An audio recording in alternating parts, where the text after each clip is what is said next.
Välkommen till B36 Varspe som där nästa 30 timmar för att sända beinleiser ur B36 hos någon. Det är självant ikväll att han spännande finalen mellan B36 och NSOI hon klockan 19:45.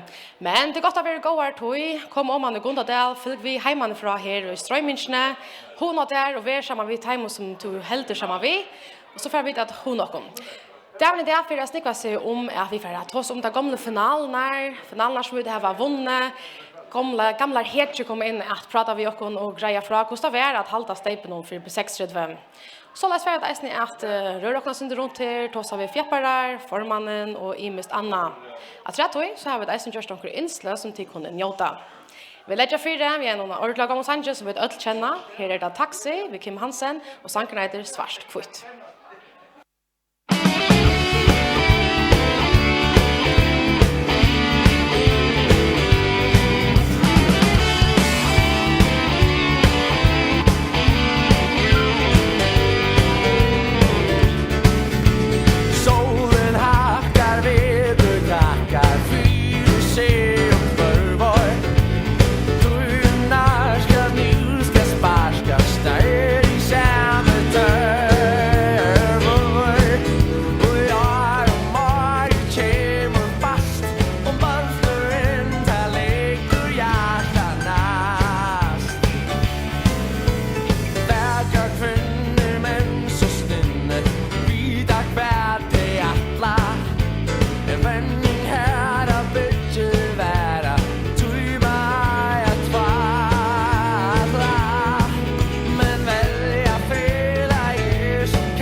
Välkommen åter till B36 Varspe. Här var Kim Hansen, då han spalt vid Taxi, sankring kallast Svart kvitt.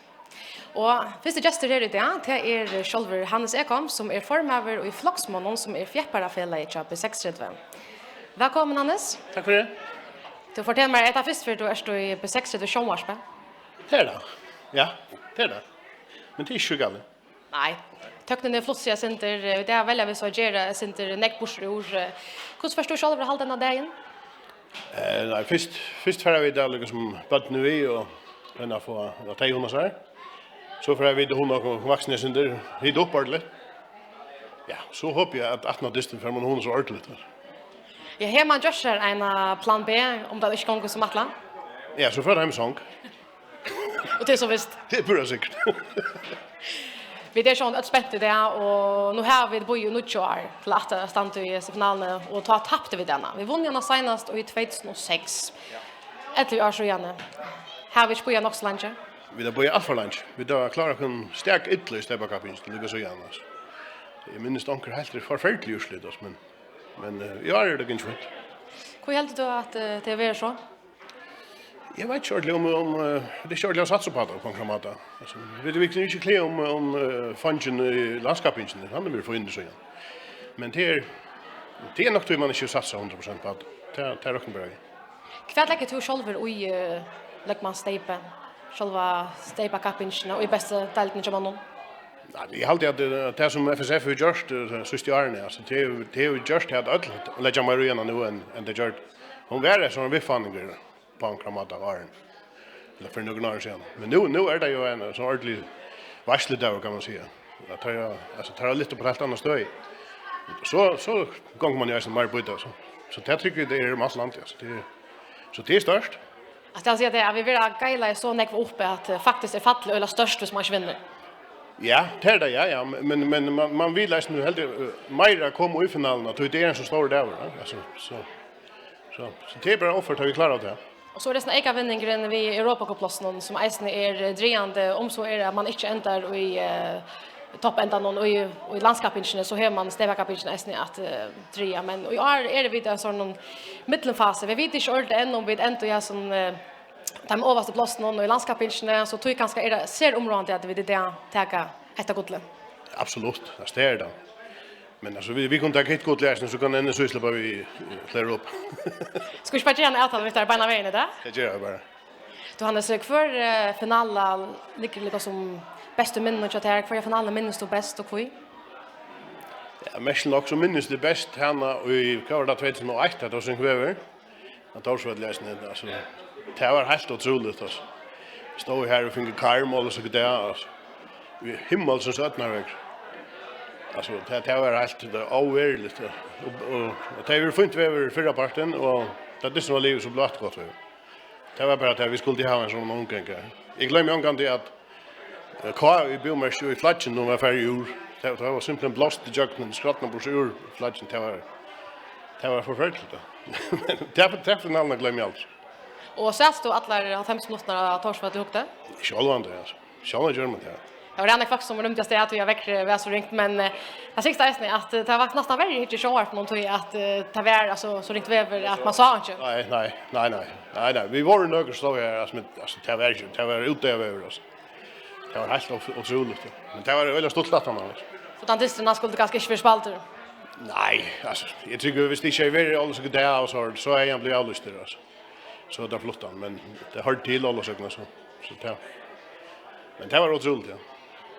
Så är det ja, 2016 vävren till finalen han har varit bäge herrar, stortler och avgörande till att det låtakasten vi där finns har ganska akkurat li till och i första egna kastet men vi har alltså vippa till linje av en som är skulle bena för switching och hoppe.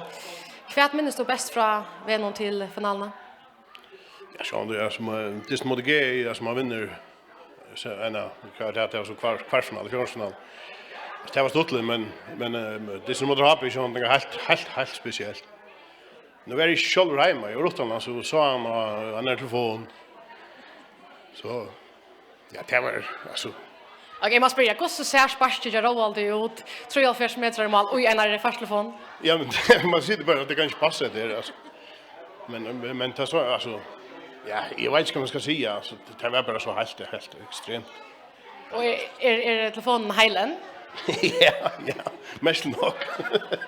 Ja, jag har nog vi. Hur svär det att jag sitter här vid en färdtelefon och sådär till alltså vi spelar ju hända distan nutch mot 11 en gång pasta distan och bäst så vi kommer i omdistan så skårar ha på mot och tar väl man ganska mäta hatta vad det hur sparar vi helt det här samma minuterna jag vet hade jag en tutningar med glandista i landskapet att han kan jag också att du ser här vid den där lilla färdtelefon och så Gondadal och en helt övse. Ja. Jag råkar fast vid det och också akkurat det som ett land där så det är tvärmans ute och tar tag i lasten och på en väg om det lägga då in om det nu ja. Alltså så borde det vara avgjort. Men ta visste männen simpelthen bara vad det gör det alltså. Det var otroligt. Det ligger ett av trusta likaren i kväll om att hatta var lika som ankra mata känns det som en final vi vunnit men det var inte finalen som gav oss steipe Gottlem Holsen och penning uppåt till felläge. Men heller då att det ligger ett trusta likaren i kväll om att det skulle avrycka fram urväl hvis det skulle stanna sig. Ja, det gör det sjön det där alltså där är finalen så skulle det avrycka 100%. Det är inte vi gör. Det är inte som några andra än bara Disney där. Men som jag säger att hindisar betyder ju slett inte hvis det inte vinner det. Så det är sånt det. Det måste jag säga att det hade inte varit vanligt.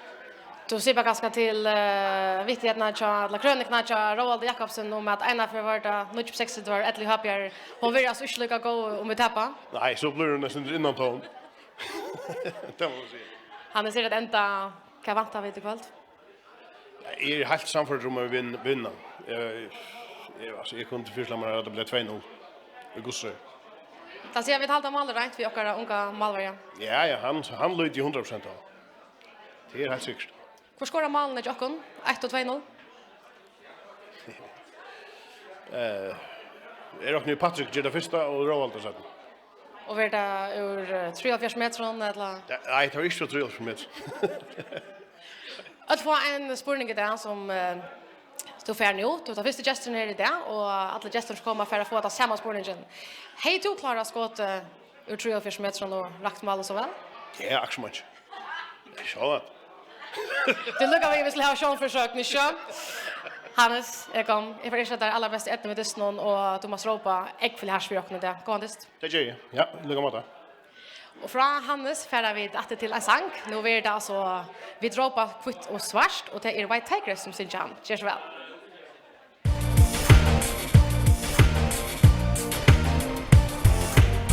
Och bäveren han kom en och vid färdat loj gonda dal till des finna upp en sös vi har upp om bäst ni har lagt verur från loj fotbollsställ tigaren ner och karakt och av och vi stolar vi är ropa kvitt och svar hesem dystur denna skall och vid hjälpa dikom väl vid du fällar och vad Jonger körde av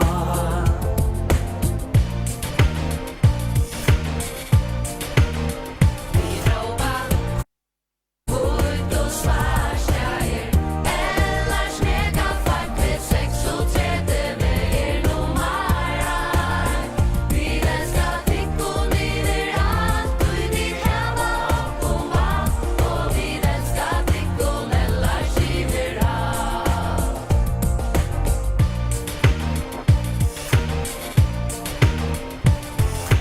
rennar ropa sparska att du sen Flyta svarsta gacker häva kvassa tenn Sissle vitchan klarur borgle verar vi man ner Kvider fjäppar värdar smuilas kvar till sol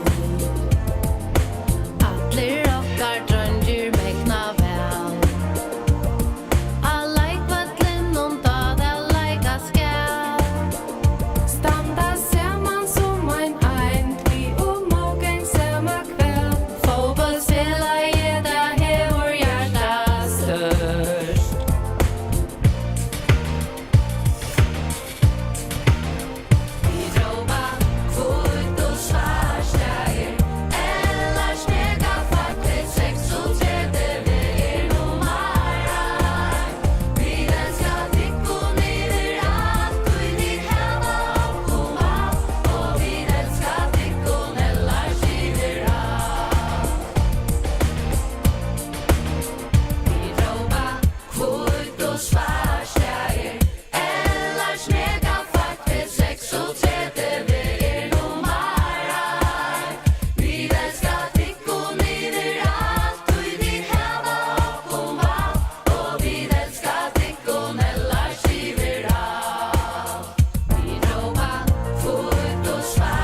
Och välkommen åter här till P6 vid Varsby. Här hörde vi The White Tigress vid Sandston i Europa, kvitt och svart.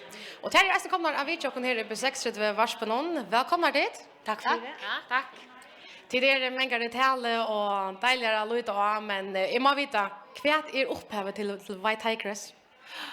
Ja, vad är upphavet? Alltså vi tar ju sitt här nere i skolan och samma ju White Tigers i Nekvar och Sunji Europa och vi älskar P6 så knappt en dag en kväll till halvtid har vi så det och fyra och kom till Årsväst ja ta alltid att börja i lugga action mycket vi borde kanske ens komma med en inslag vi ser det alltid Sunji ska ju bara göra en present ja kom så får vi det igång då så blev det till White Tigress som är feminina utgåvan av White Tigers och till äckliga områden för 5 damer. ja Sjåvande. Till det så görs sådana här Sanchez så vi hörde fram undan här till så alla lägger rött till hur så vet jag för och Sanchez där Sanchez in Johan. Jag hade varit inte för mig var det öl erbjudande. Jag vill inte pröva sån jack som sol och för och ja, jag vill säga att men det hade varit otroligt stortligt och vi hade det verkligen stortligt ut till James och jag lärde oss några och vi lärde alla alltid och vi hade det verkligen cool att alla tåra att lägga personliga rött till en sang och ja, jag hade ordentligt gott. Är det ganska nära tid för att röna attele sig? Jag vet inte ordentligt. Kanske inte. Maybe. Hur så ofta har tid spaltat den här av hemma jag tycker själv? Jävligt ofta. Vi älskar att höra en söndag. Ja. Vi är det här uppbyggnadsgenren chatterberta. Om det är kväll. Uppbyggnadsgenren chatter. Ja, det kan man säga. Ja, det är ofta från bild någon och botten älskar sin javi och ja. Jag har aldrig faktiskt alla gånger. Det är alltid jag äsne och det är alltid jag äsne på sexet var det halta och stått att han ligger på YouTube att det har lagt mynter över texter ner så kan man ju lära sig men det var ju äsne given att flöv ut. Hur får det så länge till att vad ska vi göra simpelthen en flöv ut? Ja, alltså det börjar faktiskt vi att en sån där så snackar Eva James uppe i Gundadal så säger vad ska nu är det på tiden att det kommer några nya på 6 Sanji vi har så gärna nekva goa Sanji det släckt här men det är bara män som synja. Så säger James, här på tiden vi får en Vad säger du? James, är det inte på tiden vi får en kvinnlig fjäpparasang? Jo, vad är det? Årsaka, det säger han, men sända till mun och så fick jag blåster och sända till han och det var så ett annat lä som är bara Kjolsinja. Och så kom bara Arrot och Lissy, hon är väl sån här fjältar ritumda gaver. Hon öjser där bara är men hon då så sa det väl att skriva texter. Ja. Så Lissy är faktiskt för det med bara texten som är oss flowne så får det bara roligt. Och James 88 steisne och Lissy skriver en text eller som James synger och ja. Så får det bara gång. Så att han spelar hever malra över uppe i OS när Lissy. Det är ett år som vi öla nekva av Iva så alltså får detta år vi här är detta Scholters ska det är alltså år Ellars. Vi älskar det kon Ellars överallt. Är det Lars Muller? Nej, i behöver. Vad det för? Jag håller faktiskt att det går över rättare. Som är nästan i menar. Och Ellars det är bara gott alltså. Vi har Ellars bara gott och på 6 vinner Ellars i kväll. Ja, tar vinna Ellars tror jag ikväll, ja. Streetway, det är så långt. Ja. Men sen det om man har lite löte faktiskt så färdigt där framför ut Johan nu färdigt alltså live till en Lökmans final här. Lökmans stejpa final. När var? Ja. Ja. Alltså jag vill säga att vi tar sån live ena för och tar ett land Årsvästle. Vi satsar på att det ska vara nog så sent ut av kvällen då tar klockan vara synder och folk vara synder då är gånliga. Jag satsar på att folk är som här efter det. Vad tror jag vi skulle börja ett land tror jag det? Ja, till det här right. Så jag satsar jag ska det är vi ser folk är lika gånliga som till Årsvästle som vi satsar på i det. Alltså det är en stor det över det. Men nervar, jag ska se akkurat som jag vaknar i morgon och jag säger oh my god, det här är en alltså jag var så spänd i Atlanta att det bara och jag glömde så mycket. Och sen jag Sanjent har inte modla sig att Torsvall gott. Nej, det är faktiskt man är näklare nervar då. Faktiskt. Här syns jag det nice nu. Birta, det ska framföra live som Johan grejer från och hon är näkvar nervar kaffe. Ja, jag måste säga att jag har just. Man är ju vänner vi har framföra och inte så i play i köra oss med sånt där fram men ja, jag hoppas folk gör det vi bara och jag hoppas jag som skulle vi färra att jag som Är det man träcker land nu? Nej, slett inte, men det var sen så började där sport. Ska ju inte bara. Ja. Okej, då tog sig vast och kvart. Att det går och lä och det stod lite över så får ju inte alltså. Jag helt med att säga det också väl. Vi var hemma med Armin kom här. Så säger man, kan nu det bara två böt med en franskon som står dorska. Men jag hade vet Ja, det hade faktiskt en ahejta nu. Att vi färda manstärsk, kvinnstärsk ut att standa främst och synja vi. Ja, vi vill gärna ha det som syns vi. Vad ska vi ha allt för på 60 det? Yes. Alltså Shannight. Ja. Ena för alltid. Ena för alltid. Ja. Ellars.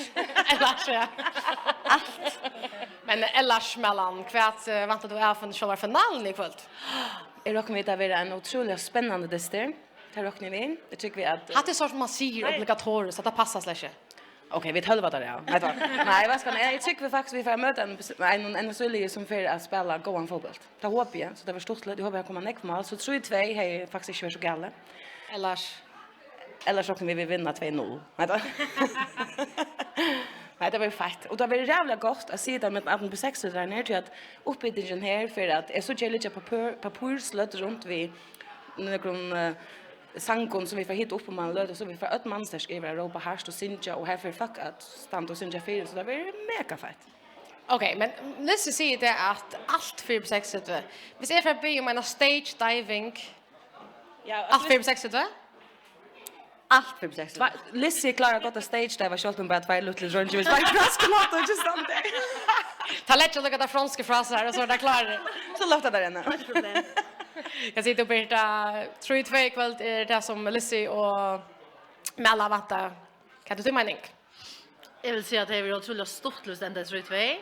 Tog att så allt är stort väldigt så kommer det mål och det händer nej.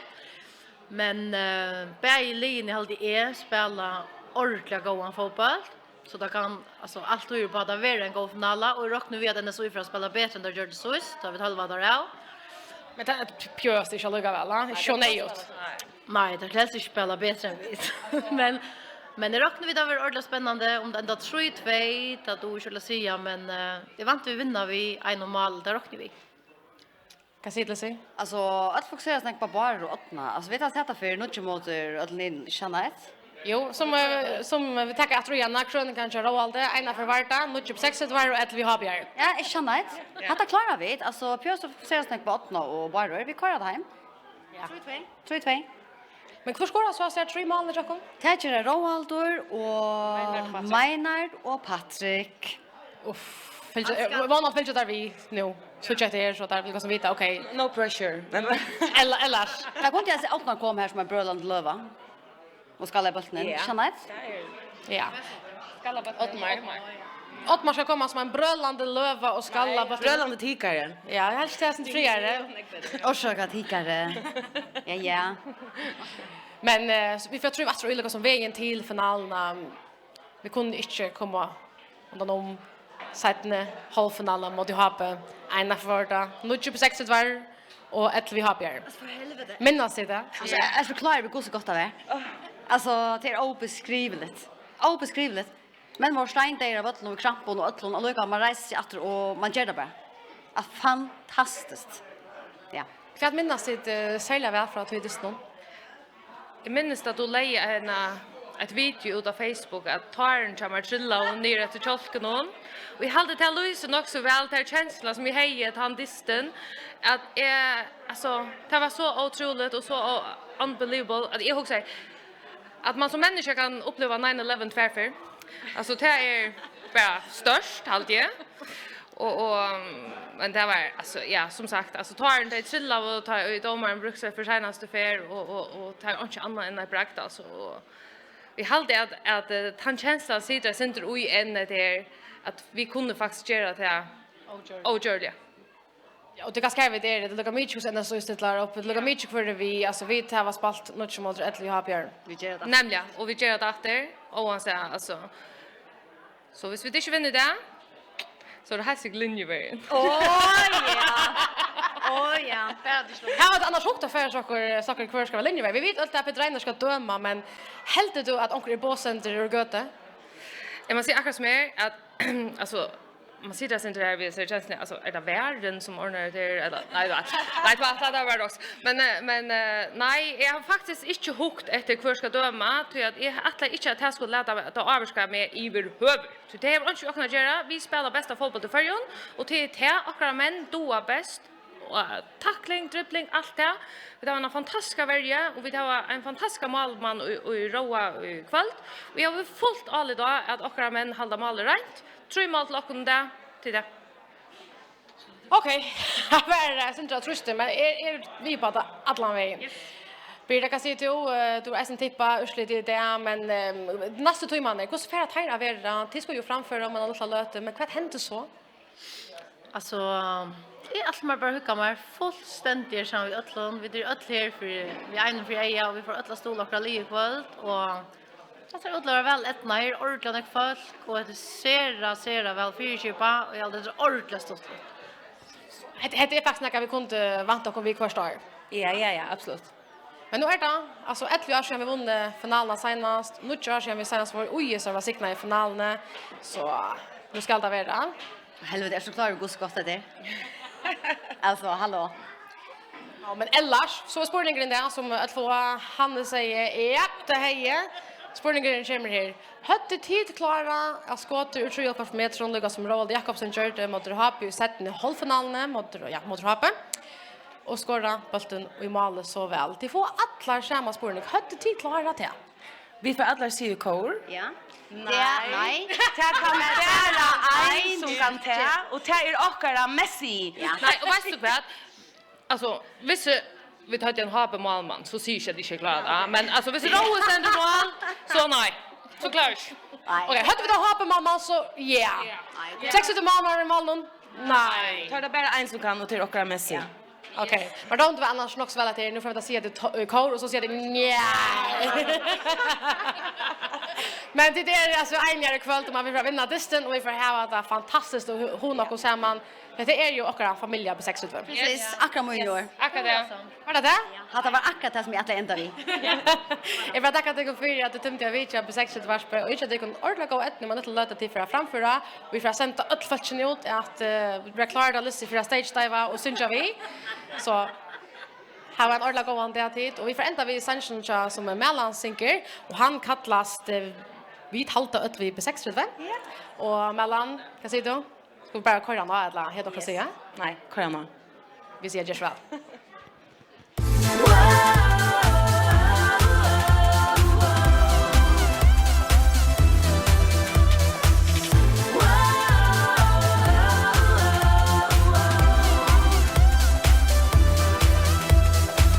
Vi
halda nämligen öll vi på 6:30 och här hörde vi det var Tiger Sinja och det var alltså mellan Einsötter som sang fyra här.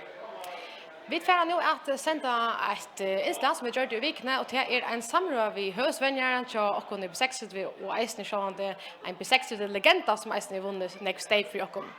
Hette är Jakob Borg och i skiftrum någon kör FO. Är du klar Lärden? Ja. Bäge och Lie och så små fälla i Estingklars så vi det kläder.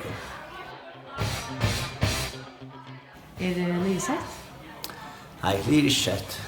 Spelarna har några vecka bara till att Cloisa kan jag vilja och så att alla vill gärna spela men så det har varit att här allra flesta var ett man kluntar för det. Jag vet kluntar så inte så gjort men det är stadigt att tvärtom spricker som skulle komma på plats.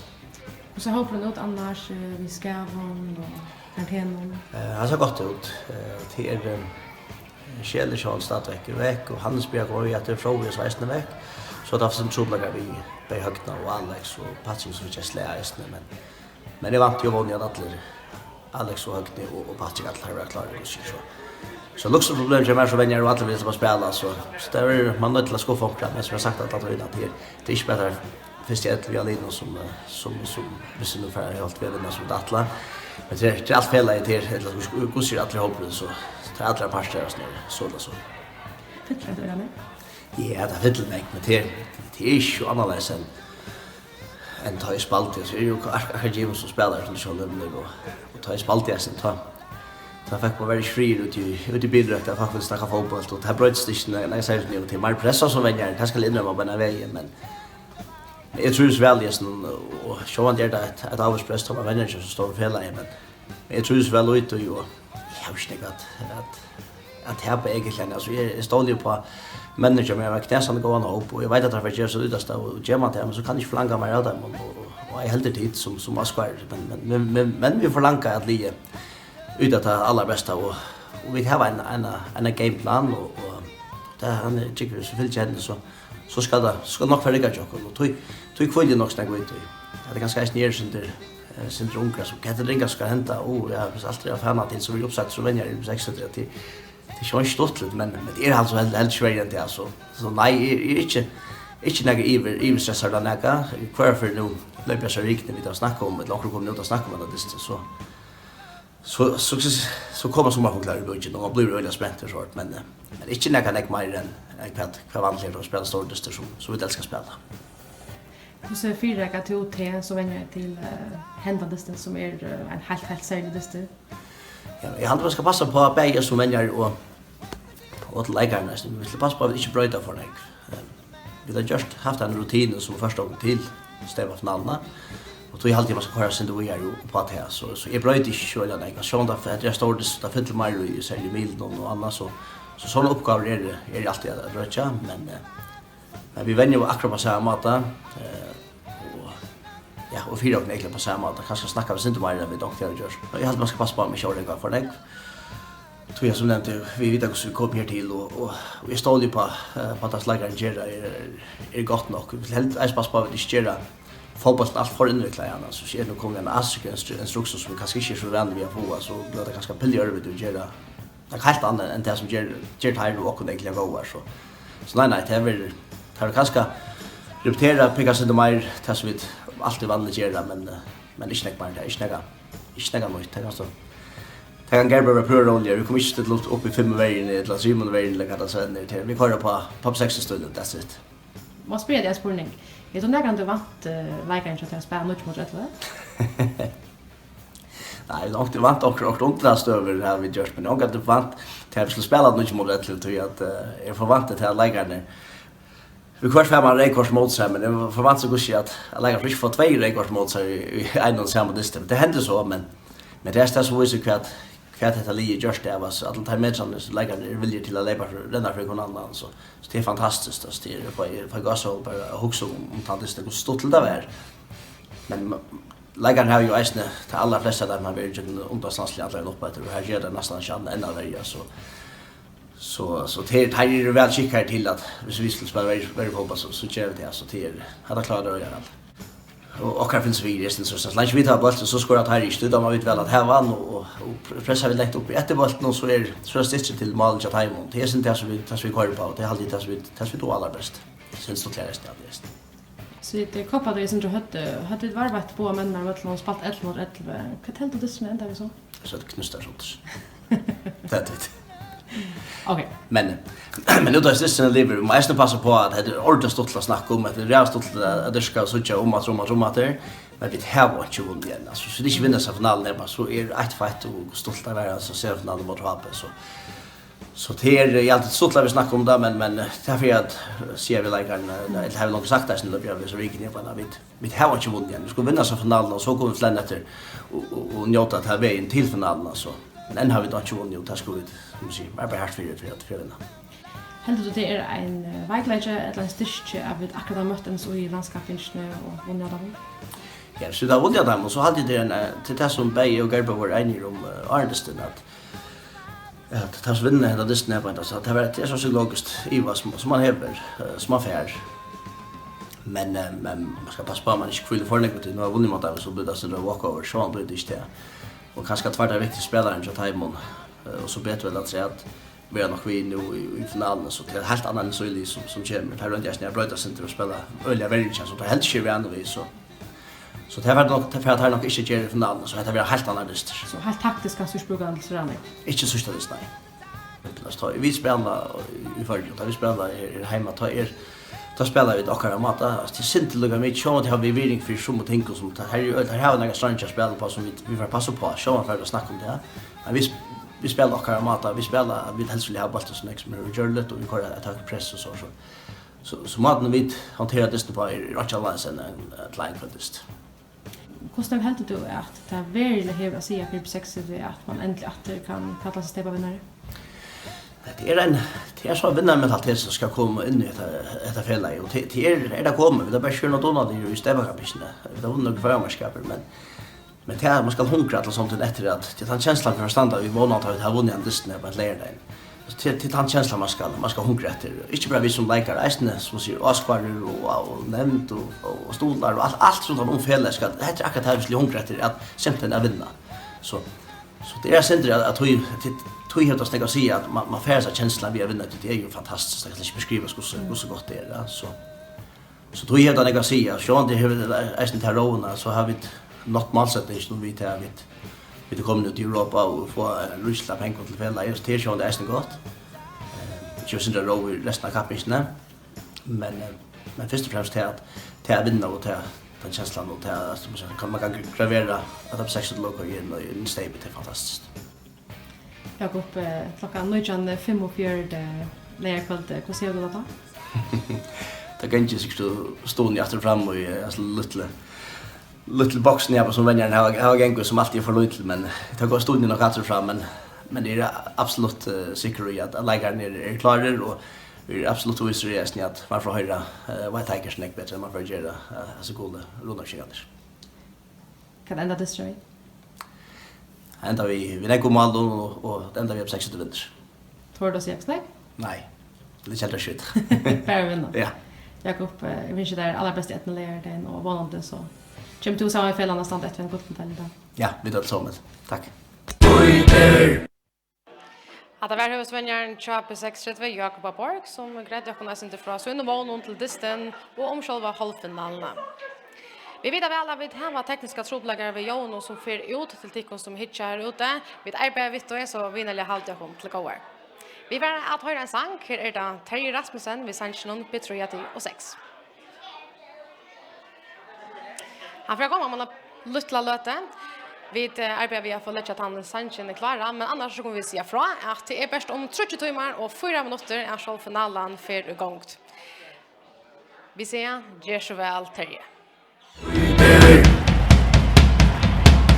Svarster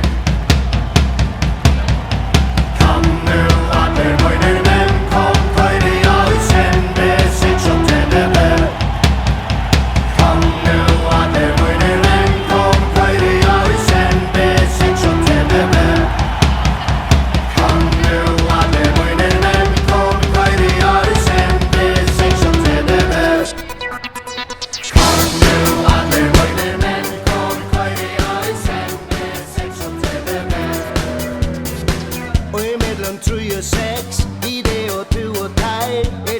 suttja rätt och slatt. Det specifika att du her och vi välkommen in i tuna ratt. Om du han och hon, konkav eller konvex, plåstja 3, 10 och 6. Du till stortlägga, eller till allvara, så blir du nog inte helt perplex.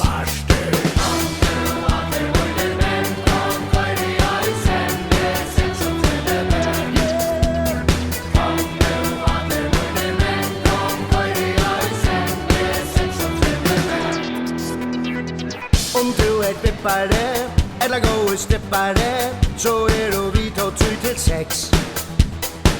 Vi luxar positivt, du kan säga vad du vill, och när vi bränner skuda unga ex.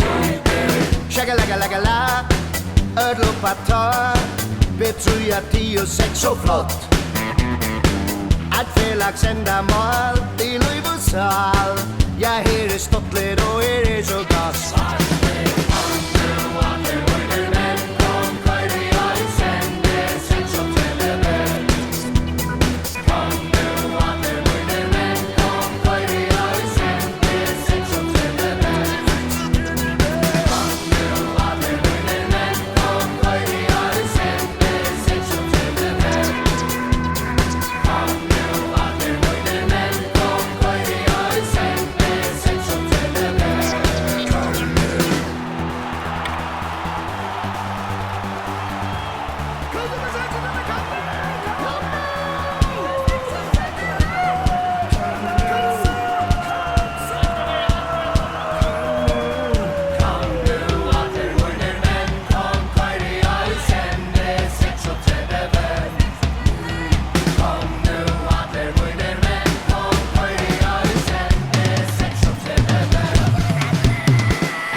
Att det var till Rasmussen vi sanns någon P3 och 6. Vi får alltså att halta en liten stök här, men vi får lösa att här jordtroblegande som vi tar rätt och nu. Halta kon äntligen att gå här, och men det ska inte snöta så lika väl. Vi tar oss några tonlägga och så är vi åter om ett litet bil.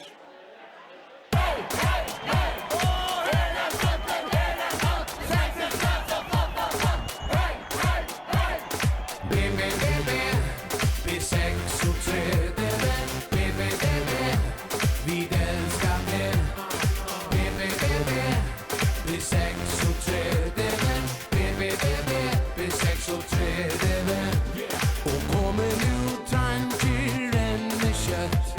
Du vet väl jag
mestara heiti vinna mitt.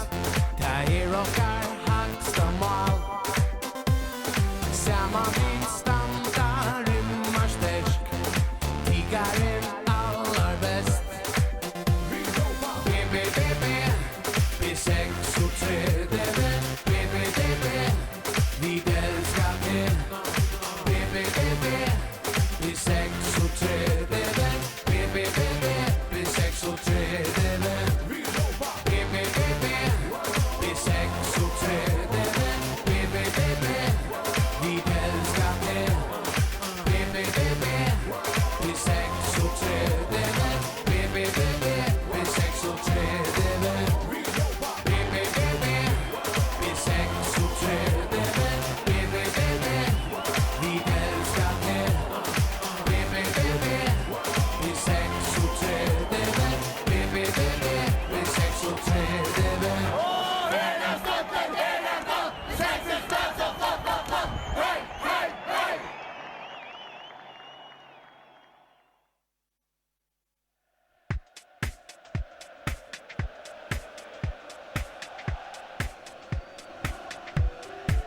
Kara i 36 väg. Kara i 36 väg. I 36 väg. Kara i 36 väg.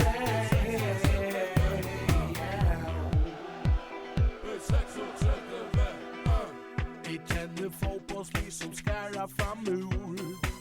Ta tar av bötten om böstar ut. Ta tar så skåra vi ötsinja vi. Vi vilja ötstola och liv. Kan det där för fotbollsliv som spelar så flott. Ta solen skiner och ta där i rad. Vi råpar skrala och män.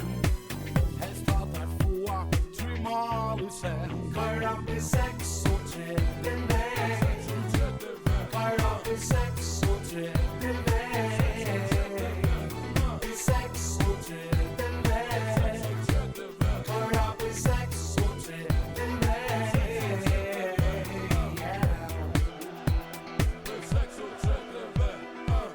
Vi vilja börjas för att komma amal.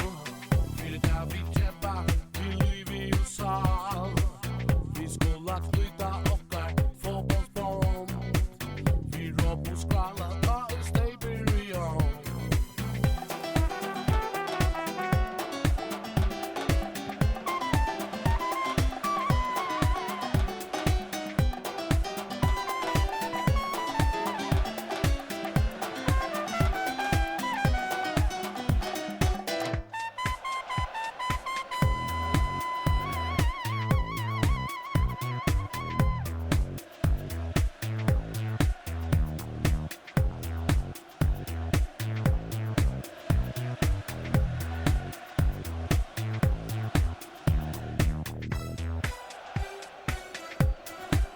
Kara i 36 väg.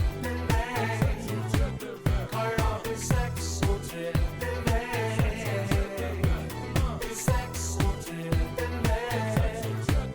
Kara i 36 väg. Kara i 36 väg. Kara i 36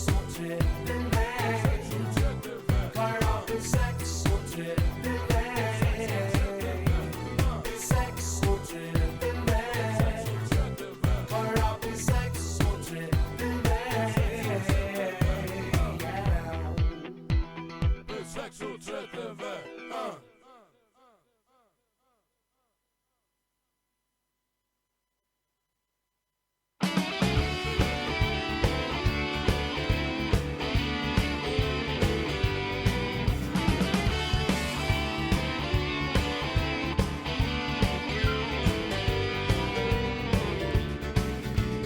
Solen hackar väder, tackar för sig och för var.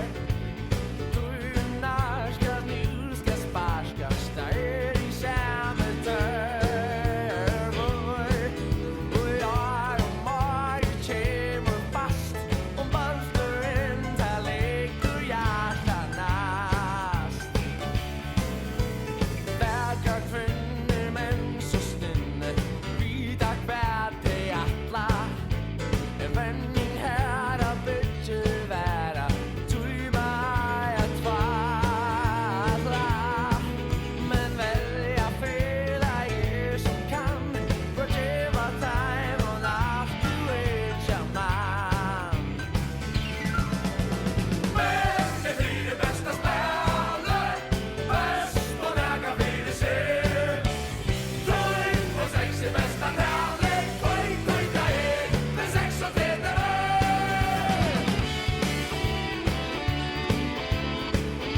vi atter vi B6 ved Varspenon. Her vitar nast 2 timmar og 30 minutter for at senda fra B6 i Husnon og Varspa.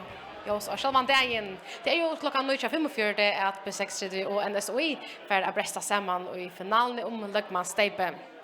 Vi har haft det centrala troblagon, men troblagarna är löst nu vid Johansson så vanande kunde det göra att nästa tøyna här hemma och följa vi och här. Vi får att visa ett inslag som vi gör det förra veckan. Här vi pratar vi och Hetje Roald Jakobsen som självande var en av de allra bästa i finalen, semifinalen mot Hape. Just väl.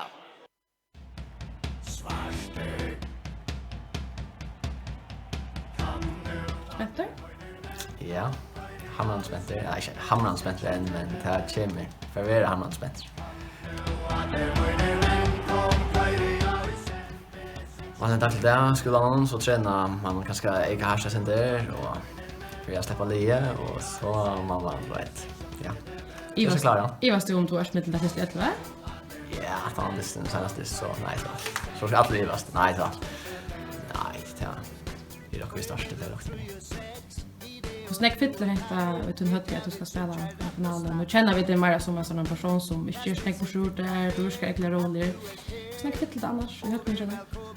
Så på nu fittlar snack på nu, men så tar vi komma till vändningar och ta för det fittlar sin mer och så ta dagen där ner så dock vi ska fittla så extremt näck intill 20 fruktdagen. Ta för det ordentligt att ta det bära till 20. Och lära den här reisen bära till. Det är länge där och boja till jag flöt igång. Så förhoppningsvis det stått lagt det. Du hever vi till ena finalen för den Lökman Steipe. Det var i 2008 topp 6 och tappade för Extreme. Vad minns du från finalen? Jag minns inte när jag minns inte en gång urslutet. Men vi tappade den och så. Och jag hade Extreme var öliga gåvor här. Och jag var arbetad när jag skårade optimalt. Jag var skatter och släppte spela 20 minuter akkurat. Och jag var inte benchen och skian och så. Så jag var körde 100% och men ja, nu är det sånt annars. Så måste vi börja nu så är det att stanna här. Vi har det så länge. Ja, det är jävla länge. Det är fyllt av mig att vi har haft.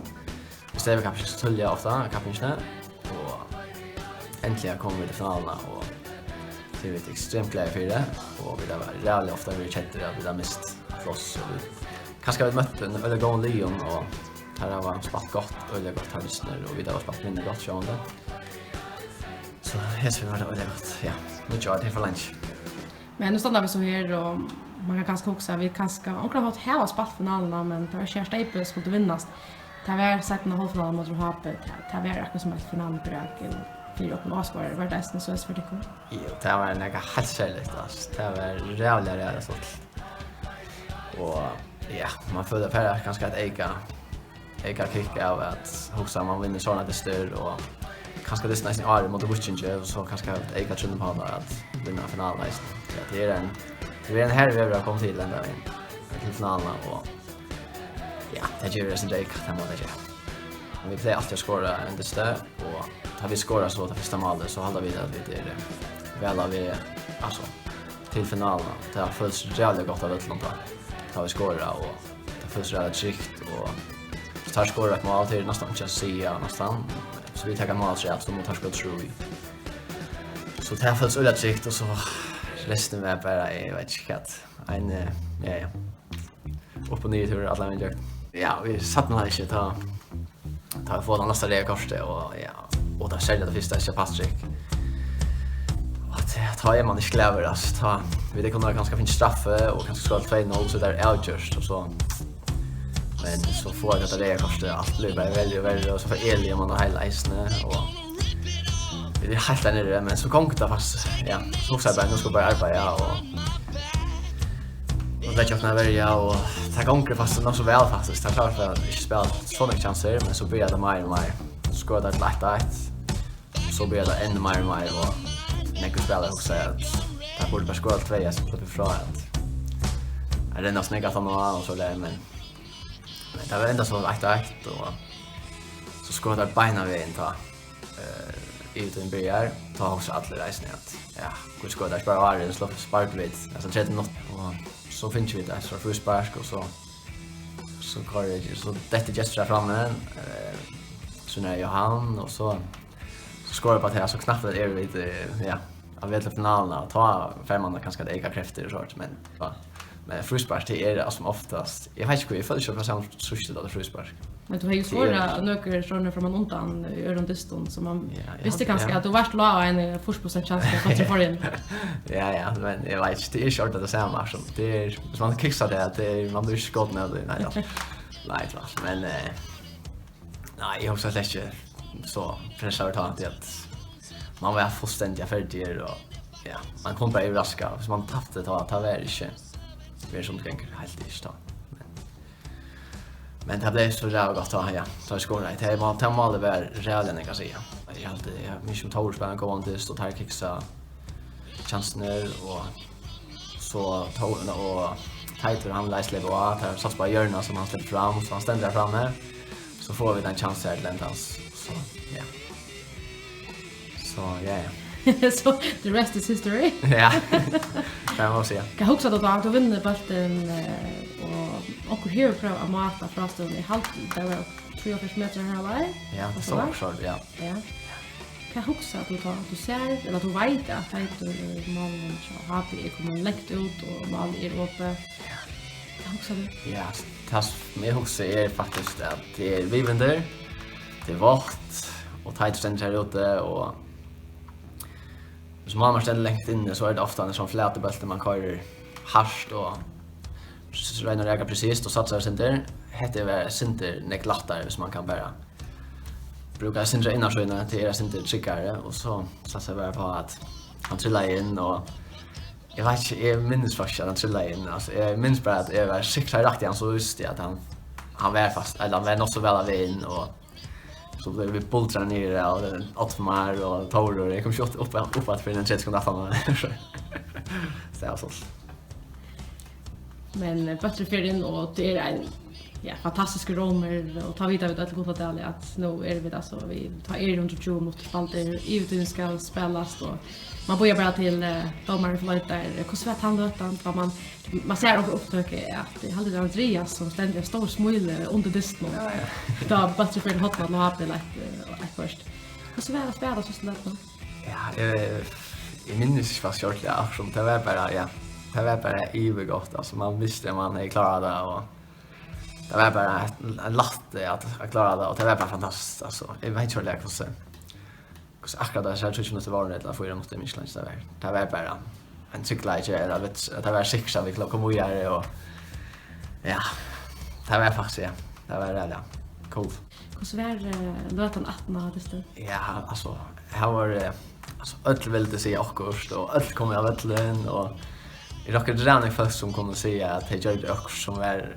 sen det andra sen det fler gör och som är pura roller det till dem ständra en bantan och ropar jublar såna ja såna här ting och var fan hem och kom om man efter och ja man måste några personer som man omgångar är så hälsa på för som är kommer väldigt vanligt så här kommer det kunna väldigt ta hästen.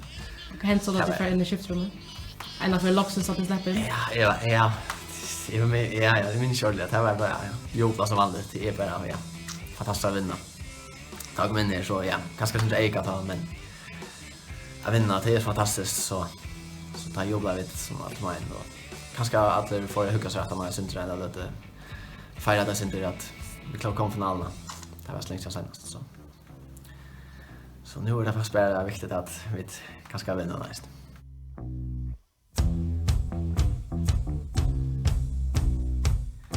Schalta man spelar Torsvalla och motorn så i. Det är ganska synd att annars så att det är Disney Stanford det är Legend eller Gondadale men en så lite blickar väl att locka allt det till tar vi en spelarbult ja nog snack bult och så ja det ligger väl locka och vi tror så är spänt och vi hoppas vi kommer göra en lucka van för går som vi gjorde här och vi Gondadale när vi la vi så ser mycket det är det. Ja. 3-2 ska jag säga det. 3-2. Ja. Inte 1-0, 3-2. Är vi återut? Visst nu? Att han för 2-0, nej. Nej, vi må komma upp där och nu. Och så Janna där, 1-1. Så kommer vi till 3-1 och så ända till 3-2. Det pressar för nöjligt vänta oss. Så mycket där månen och vid om du står och tröstar. Yes. Och för att spela vi ett med månen. Ja, då spelar jag lite Patrick om det är att spela. Yeah. Det är nog nu. Ta fler av det. Ja, du att ända jag hörde att du passar ordla gå krönt fast för med mig. Du kan ta in när vi tar som klippa den som säger ja. Du får heller med natten. Det man gå krönt. Ja. Nej, osch. Nej, osch. Hon börjar då, då börjar vi. Ena för var där. Nu chip 6 där och ett vi har det. Och det kan inte bättre Janne. Och the rest is history.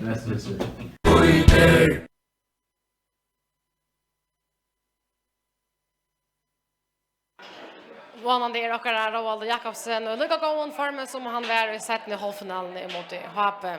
Vi är ett äckla spänt till finalen för gång klockan 9:45. Vi är 2 timmar och 4 minuter att tälja ner till stora brädje. Men hur då kommer en turné i Gundadal och Njóta så är det komma till är Neck som sker här idag. Vi gör en ordentlig ampush ur Heson. Vi får ut alla leda kon efter Menton och så chans på se att på se folk hon ser här i B6 vid hus någon. Som vi så utanför det så är det imista för att tillja någon. Vi tar med landa en myntabox så för att kunna ta en fjäpparmynt samma vi så någon fjäpparon. Och så kan man nästan köpa sig mest äta. Här är Hoppeborg och neckbutton gänga att fram och in i huset här vid nästan andelsmaling. Och det blir nästan till att köpa i mest rätt till man att lavera. Sen när man kvittar än man är från någonstans så kan man köpa sig en blus in i huset någon. Här är pilsefokner. Och vi så nästan att här är en scena som vi får höra live tone like om man att låta. Hitta pottar, vi såg bötten i färna hon ser och bänt innanför här är det skifterum så att så att kunna släppa sig i brus och göra sig klara till finalen. Så vi gör en neckpush ur här uppe i Gundadalle.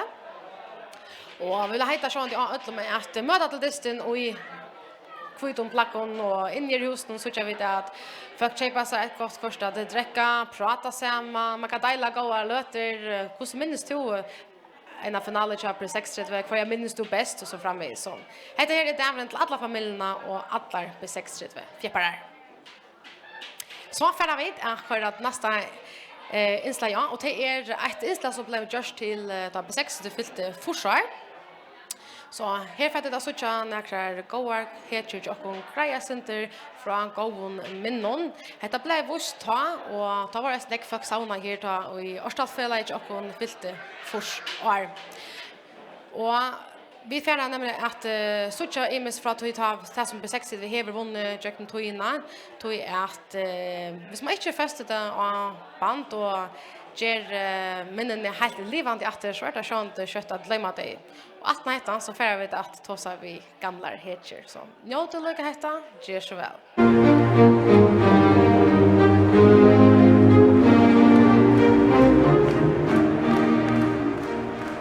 2008 vunnet vi grøypene, Steipakapping og Lastkapping. Vi vunnet Steipakappingene av Torsvøtle og i himmels ødnavekre. Vår starter av Tofton, måtte ikke komme klare til havn her, men vunnet var 8-0. Og jeg minnes han bare sælger fra tog vekkere, og Pjot la vi hjertetroppløgnet, han var av Trustenon. Og kassamasteren i oppfæra katte rann inn av vøtlen før som klaven, og jeg vet ikke om det var i vinteren, men han får gås for sentan det til vøtlen. Og så minnes jeg at vi nekka måneder 17 vunnet, eller for man tror jeg måneder 17 vunnet i Vaje. Vi hadde vunnet 8-0 mot Hape i Gundadale, størst, førjamasteren, og vunnet 14 disse ræd og kjørt, og for til Vox at ja, vinna spela sista listan och täppa. Så vi huxar inte öra mig om att vinna de 15 listorna där vi huxar bara om att det var gott. Och så minns jag fick en gröjpa, det var gröjpan, gos för ena som minns det, nu kör då gos för ena så gröjpan som 6 du finche Och jag fick hand om en gröp av fisk som var spröjtad vid gottle i Vai. Det var stolt. Och i 2005 så har vi en sån lotfastliga länkande sommarstäck. Och vi kommer så hem till Förjära färast. Och så minns jag kvällte så får jag spakande en tur om man i Gundadal. Och möts Jakob Thompson och han ser med Ragolet och så att lätta det i fotbollsstolarna. Så säger you all right. Så är så gjort det. Och jag minns han brukte ta vändningen att han brukade för någon målröv. Stepafinalen skulle så likas da Torsvøtle. Og jeg minns da Milan hadde skurste Kari til å være stor favoritt, men lukket hadde lagt et sted at man skulle ikke avskrive på 6-30 og Arne Bistren var lagt der. Og så i Smiskais og i 4 halvleitje så finner vi bølten av vinstre søye. Og vångveren til åkken reker frem etter jeg legger bølten inn 4, og jeg en kajar ved kapprenna, og jeg kom så først, og så får jeg så prika bølten, og i mal frem vi rant i Vardom. Varda visst. Og jeg minnes det at jeg datt, og jeg tog at jeg skulle skjåta. Det var ikke noe dreimamål, men det var et tøndingermykje mål. Og annars kan jeg lete til at de har vi omkant oppfattet det som et brakt. Da vinner kvart jo i 1501 i 2005. Tog jeg, de har alltid også som såleis at et fullt manna på 6-tridlig. For til en kvart tog jeg vinner et kaili. Ja. Men trobleidjen, eller veikleidjen i B6-tred, det har ofte vært han at kvinner djuvnar unge år, eller der farnar borser og i Lesrarørendon. Og hadde kvinner helt langt i år, så har jeg KU ikke ått til heimsmeisterheite som der eide. Første dyster til åkken, han var utevødle i Klaksvik. Og her ble vi sendt hjemme at vi en 3-0 tap, så det var ringbyrjan, så det så ikke godt ut. Men så tog vi det og sammen og gjør det barst og vunnet alla hina distnar en tar vi 0 då från inte mål i köken. Så vi vann är vi tog station och mål urstökan var 8-3 och nummer 2 George Kawi och 3 HP och TP nummer 4. Alin hade vi Trudja Klakshinkar. Otmar 4 så var Kai Karlsberg. Och den tredje det var i Kjolver som var flotter som hållvaxen till havnar och kom att bygga i största rejren och 6 rejren och i havnen jag tänkte Sven och så här var han så gör åt den på 6. Hinne på kom till havnar gäng och stentaskolan och hade valt på 6 som fälla och kom och beina vinna li. Så kunde man nästan skifta fälla att ta i tog in men det var inte för pengar det var tog att och man var av öron grund om man ska spela fotboll. Kvinnofotbollen han började ju i Fyrfors och det var så röntar som FSF skipa i 4. Och det var väl ettna. Det var egna nekvli runt om i Färjön som var vi. Så i Fyrfors var så det officiella Färjömästerskapet. Och vi vann bäj årene vid det 6-30. Jag var färdig nere och utåtskola. Åren finalen när var. Och finalen var mot Hoppe. Och var 28 september i Fimmofors. Och då var det så framkomna på 6-30 att jag betalade mig en biljett för att komma hem och spela. Och det var ganska väl utgivet och att jag skejtade av ena mål. Det var så att då blev hotline i tidsen från 16 meter och det var ett gott vapen. Och det lökna var att jag var svipare och Gorun Regvadötter var förstoppare och det var vi båda som skorade av målene. Och vi vann 2-1 HP. Det vill säga första förmästerskap. Ja, jag vill vinna 3 FM-heider senaste 5 årene och det visste jag var i Ettelve har vi sett att rekordna vi kör i station så helt fantastiskt inte vant en näga som helst det och så vann vi det så åter i 14 och 15.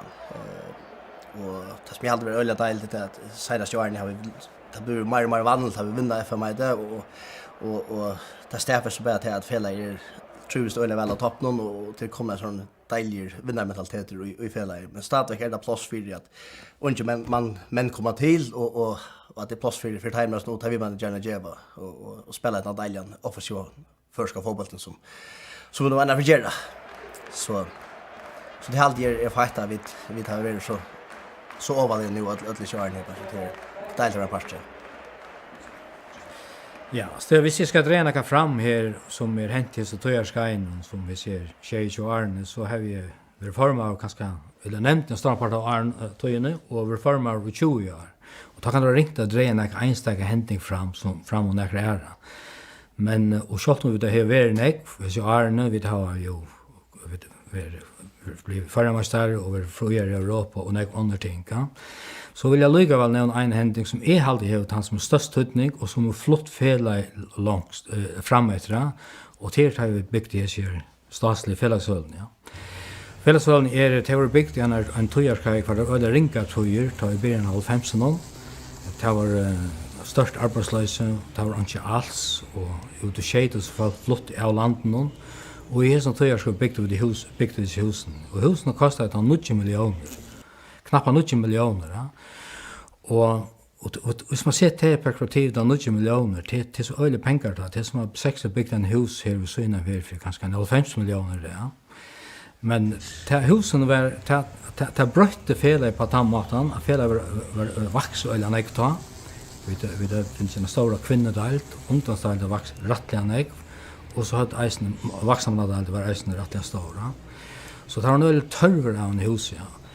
Och omfram till att huset kanske kostar pengar så gav det så skupp på att vi hade mest Arna vi skulle ut och leta efter spelare runt om för att få ett gott liv. Ta huset kom och vi hade det störst fällas som det är det ja. Vi kafeteria och öllens ner.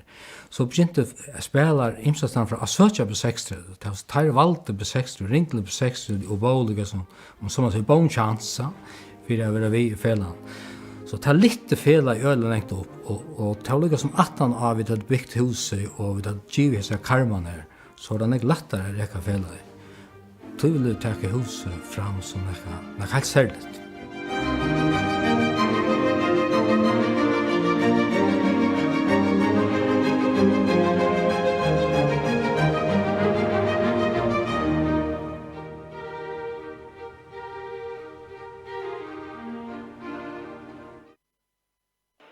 Så här vi tog det några gamla på 60 minnen från Imisko sektion steipa sektion och eisne landskapingar sektion. Hatta var alltså Heine Skårne och Paul Holm Johansen så lät hatta samman till försvararföreningen Chape 60 som var i 2016. Vi får höra en sang och det är Kim Hansen med sangen Svart och Kvitt. Och att han har vi hört hans sangen så får vi vidkänna två monsonnon legendon till bröderna Thomas Eli Hansen och Jens Christian Hansen. Men först Svart och Kvitt.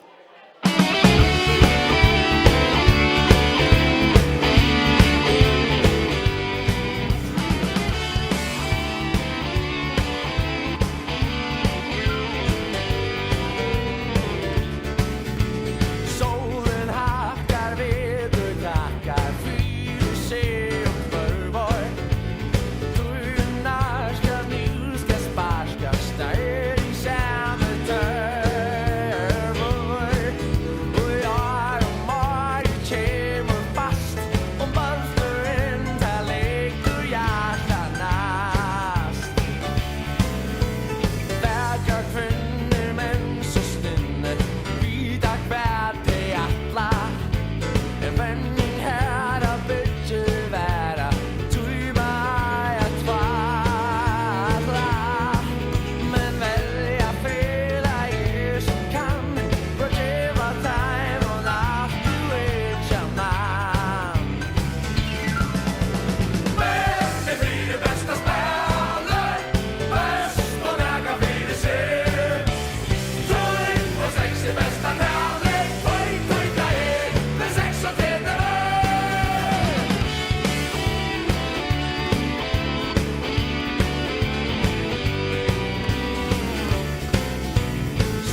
Og etter nøymer helter det skjer her.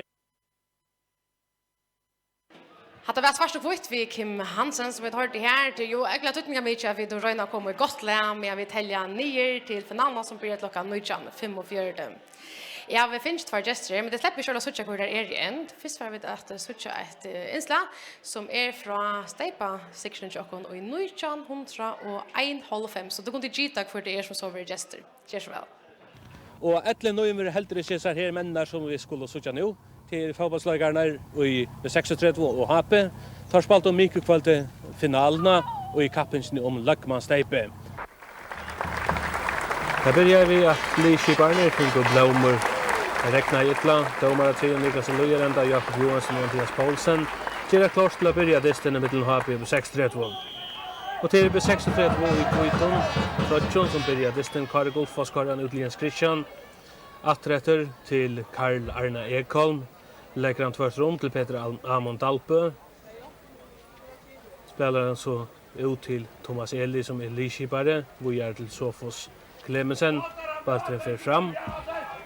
Det var nekrekt men gott att spela i Gundadelle Migrein. Här som balten är för och täv.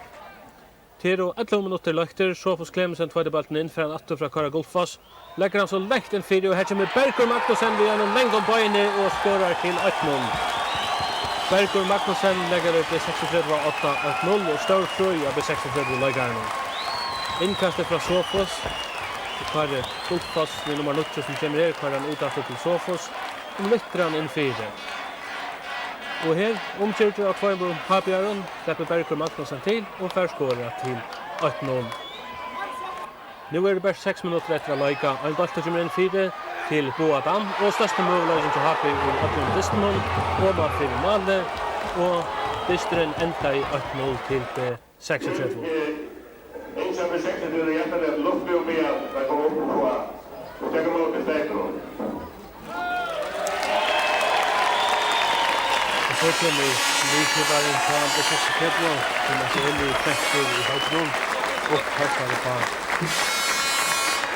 Fast där och nu får han så Lökman Steipe så att han Lökman. Räcker hoppne så Lökman Steipe och det märker att han tar på såna sidor som får man ett sätt. Det drar man då på. Det som Sofos Clemensen. Daniel Peter Johansen. Och efter han är det så målskoraren Bergur Magnusson som ska ha högerfläckje. Ja, B36 som vinner av kappinsen om Løkman Steipe. Det kommer utgång till att Lotako i Europa Cup kappinsen för Steipa vinnare. B36 är ännu inte avgjort om det är från Lotaka. Ja, det stolt att leta gommel minner fram och häsen siren han ständer inte nek att han för alla hinner tjokom. Vi tar för gester här och i och B6 det vars på tidsrummet där gitta vi och är här ganska gitt rätt till er bröderna Thomas Eli Hansen och Jens Christian Hansen. Välkommen till er. Tack för det. Ja, kan säga vet. Hade er sen så gärna 1951 Thomas Eli tog han nek far till var väl enkle Schorsen var jag sen det stittre. Vi såg han att du har Jens Christian men hur så länge var det? Ja, det var ju direkt akkurat då. Men det får att han det får det. Hur så minnas det eller hur så var det så att det är efter Thomas Eli här stod Lische bara 4 år gammal och alla i rockna med dockon till. Hur så var det så att efter? Att jag faktiskt såg det för. Så ja, det var stort lite. Ja, du säger men att du minns inte ordentligt hur så att han målade kom men nu så sätt vakter det lugga som minne. Ja, det syns det ja. Men jag visste att det var regn. Jag helt det var faktiskt gott väder men hoppas vi ringt väder. Så läs glömmer man allt det chile så. Hur så minns du finalen Jens Christian? Att det var ju otroligt god minne att så så med där och det vill man glömma så och vi hade ju spatt mot dem när kvar det var och tog inte så väl så hade det var söder sig för att han hade på haft på ett år så hade det öde läxväl. Det är ganska näck som inte ordentligt idén som är ung som inte ordentligt vita hur stöva mer mitten på 60 och har på 1951. Hur ska du lösa det? Alltså middel av hela vägen. Ja, hur så väl som med det granna bardagen. Alltså har faktiskt ordentligt stor budget det måste man säga. Det har vunnit alltid och det är brött till bättre sista åren men det var det ordentligt stor budget och ja man gör det alltid bäst man kunde med Rappen, men det är inte shotla alltid ser det väl. Faktiskt en av oss var det inte, vi var negg bättre än där. Vi hade shot med tapp mot dem. Jag hade ända nummer 2 och där var här nere 6 eller så. Så nej, det var inte bättre det var. Det hade inte. Bestämt inte. Hur det annars att spela vi 6-3 och i 1991?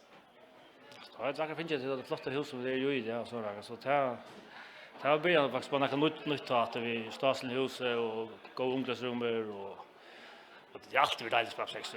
Alltså det är ju hjärtan så det kan inte bli bättre.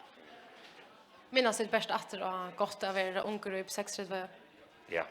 Helt från gamla 6000 till nu. Och så är det stadväck så det är det. Helt fantastiskt. Ja, det bara det har en inte lagt gagna ordentligt hittarna. Det halta fram onkurerade och allboys och så framvis. Men det stadväcket här den där drömmen att spela fotboll eller är det att bara vara pastor av på 6-3? Det är bäj. Det är alltid stort att fotboll. Och kommer man någon där och ser en boll så tar jag bollen. Det är en pastor. Det här vill ju vånande för ångade borster och släppa spela i distel mitten till resten av otroliga del där. Så bara vara pastor och gå fällan. Vad tror du? Jag finns fortalt att nu då visste jag att det skulle komma upp på 6 Varsby och ta sig om finalen 1991 så här det väldigt viktigt mammadekara och lite gamla skrappboken. Vad fann du där?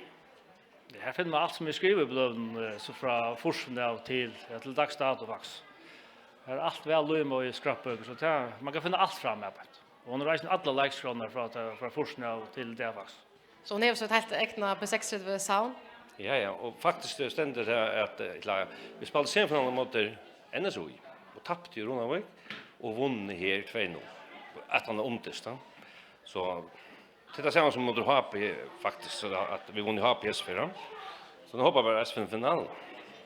Ja, så är det lika finalen i kväll. Är vi dåligt spänt? Ja, absolut. Ja, helt och så är det spänt. Tidigare är det inte ens. Förstår du, ja. Men hur ser jag sitta utanför den finalen och inte spela vision så länge sedan spalt den finalen Thomas Eli men för månaden jag sitter utanför och faktiskt inte ha några avskanna spela och så kunna stanna där som Lichberg och Berali. Alltså finalen det var 1-5 så det är vad är det nu? Det 26 år sedan ja. Så det är rätt länge. Nej, det är näck väldigt utanför. Det är bättre in till övergång. Det är helt sikkert.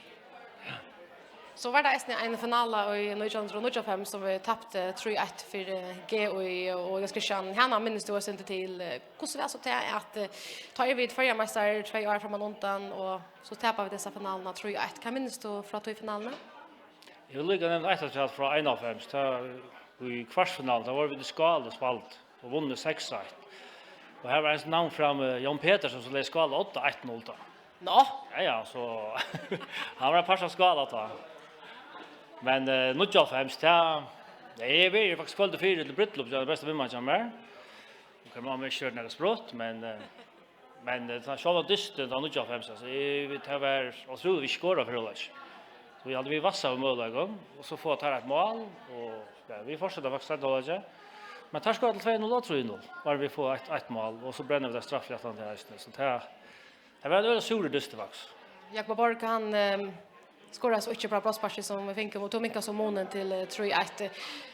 Att skora så ett mål som faktiskt ger några mån är det några mål som man bara simpelt tar fel på att vi eller minst då.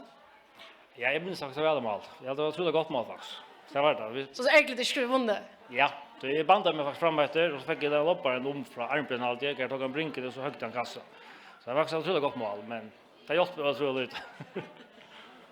Hur så färdigt typ annars att hålla den här dagen och är det där till den stora B6 tilltäcke och vi täljer ner och vi kan se att det är 2 timmar och aktier efter till att distrin för gång till gå 16 minuter. Börjar nervarna komma nu Thomas Eli? Nej, det är länge sedan kom. Hon åkte ner 6000 och är det klart tjej så får vi ut av vattnet, eller ut ner av vattnet. Så det var det. Sen har vi ötligt kom. Kom fälts. Ja, och kan vi där i Eskilstuna? Du är ju pastor av FH och så är vi samma time och underdisten och vannar det så gott att han det så det man vill mycket i hjärtan i hela. Och så ett som vi häva till och till som är stora pulsakt till FLI där. Hur är det för är det går lära är hur den går? Ja, vi där vi är ju nu efter Bo och Guru. Gunva, är det? Ja. Det där vet jag höstnorga. Vi där ute i Argentina höstnorga så vi fick fri för att vara från här på en sån nacka och här är allt män klara och alla är väl uppladda. Det jag har gått och kan se vid Ørstit, det skulle vi ta va. Thomas Elling. Hur snack vinner vi?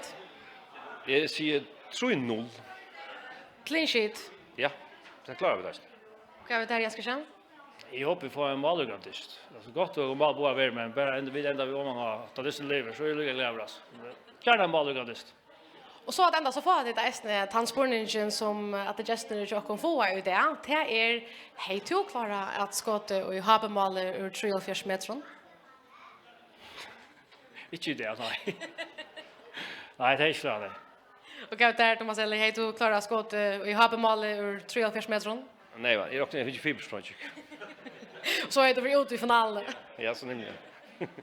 Jag vet att det kom för att det inte lite efter att det Eisen det går ju är det så vi har haft i 15 och vi får hålla fram vi här sån här prat någon vi får få vidchan av Jan Petersen och vi får vidchan av Clement Mats Rass och jag ska känna för att lucka att jag på en liten löt att till finalen 2001 men medan vi gör klart till den nästa gästen nästan så får vi det att hitta ett någon nog så gamla inslag det är faktiskt för att på 60 vinner i förarmästarhet i 1995.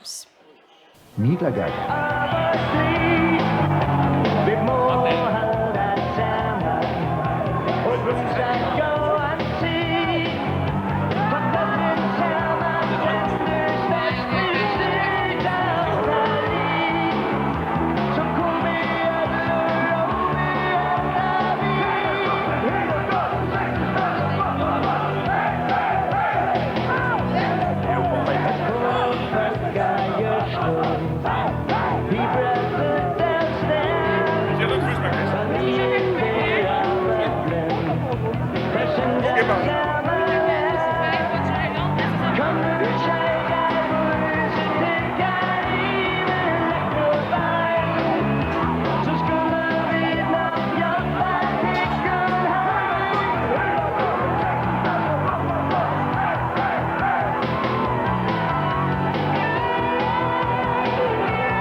Det ska det handla om finalen och läckmanstejpen men det ger också vi lukar att diska center och andra stejp som vi där snäva vunna FM IT nu och Shale Fems och vi där vinner en gestaträtt och Jens Christian han är en vi och här heter två gamla Lishipar Jokon och är vi för att då som finalerna och gamla finaler minnas det hatta nu och Shale Fems.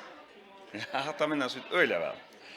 Halt jag det var några år så igen att 6 det vunnit för mig så det var 2 trusch. Så tog några år så att det här måste ha det vara näka som de flesta på 6 det minnas det tycker jag. Och då jag ska känna hatta sitter bara fast. Hatta vill aldrig glömt. Det är så ser simpelt att det var det största så där. Att det är nog Sean det vill glömma att FM nu vinna men är hatt inte bara och helt ser starkt. Tror jag det gick inte så länge tog och mat man vinner på och det är bara helt särskilt i upp 60 det så att vinna. Ja, det sätter nog lucka som hål och näka nu var det inte lucka långt i mitten måste det ne. För jag måste ju och Shea Fems och så att det 8 och så att nu är det verkar upp att titta där så han tog in vi Öjemarska gång som var färden och nu ska jag komma till. Vi får nämligen att ta oss om 2001 nu. Det är så läs att till Bayern spalte finalen att ta och vi vann ju Esten Greipen i 2001. Så bänt är vi för att oss det för jag lyckas visa det nog spel.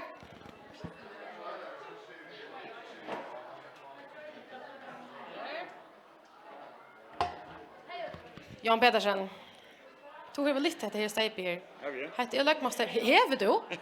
Ja. Minns du inte? Ja, jag vet lite nökersteip, men jag kan hetta det minns jag inte.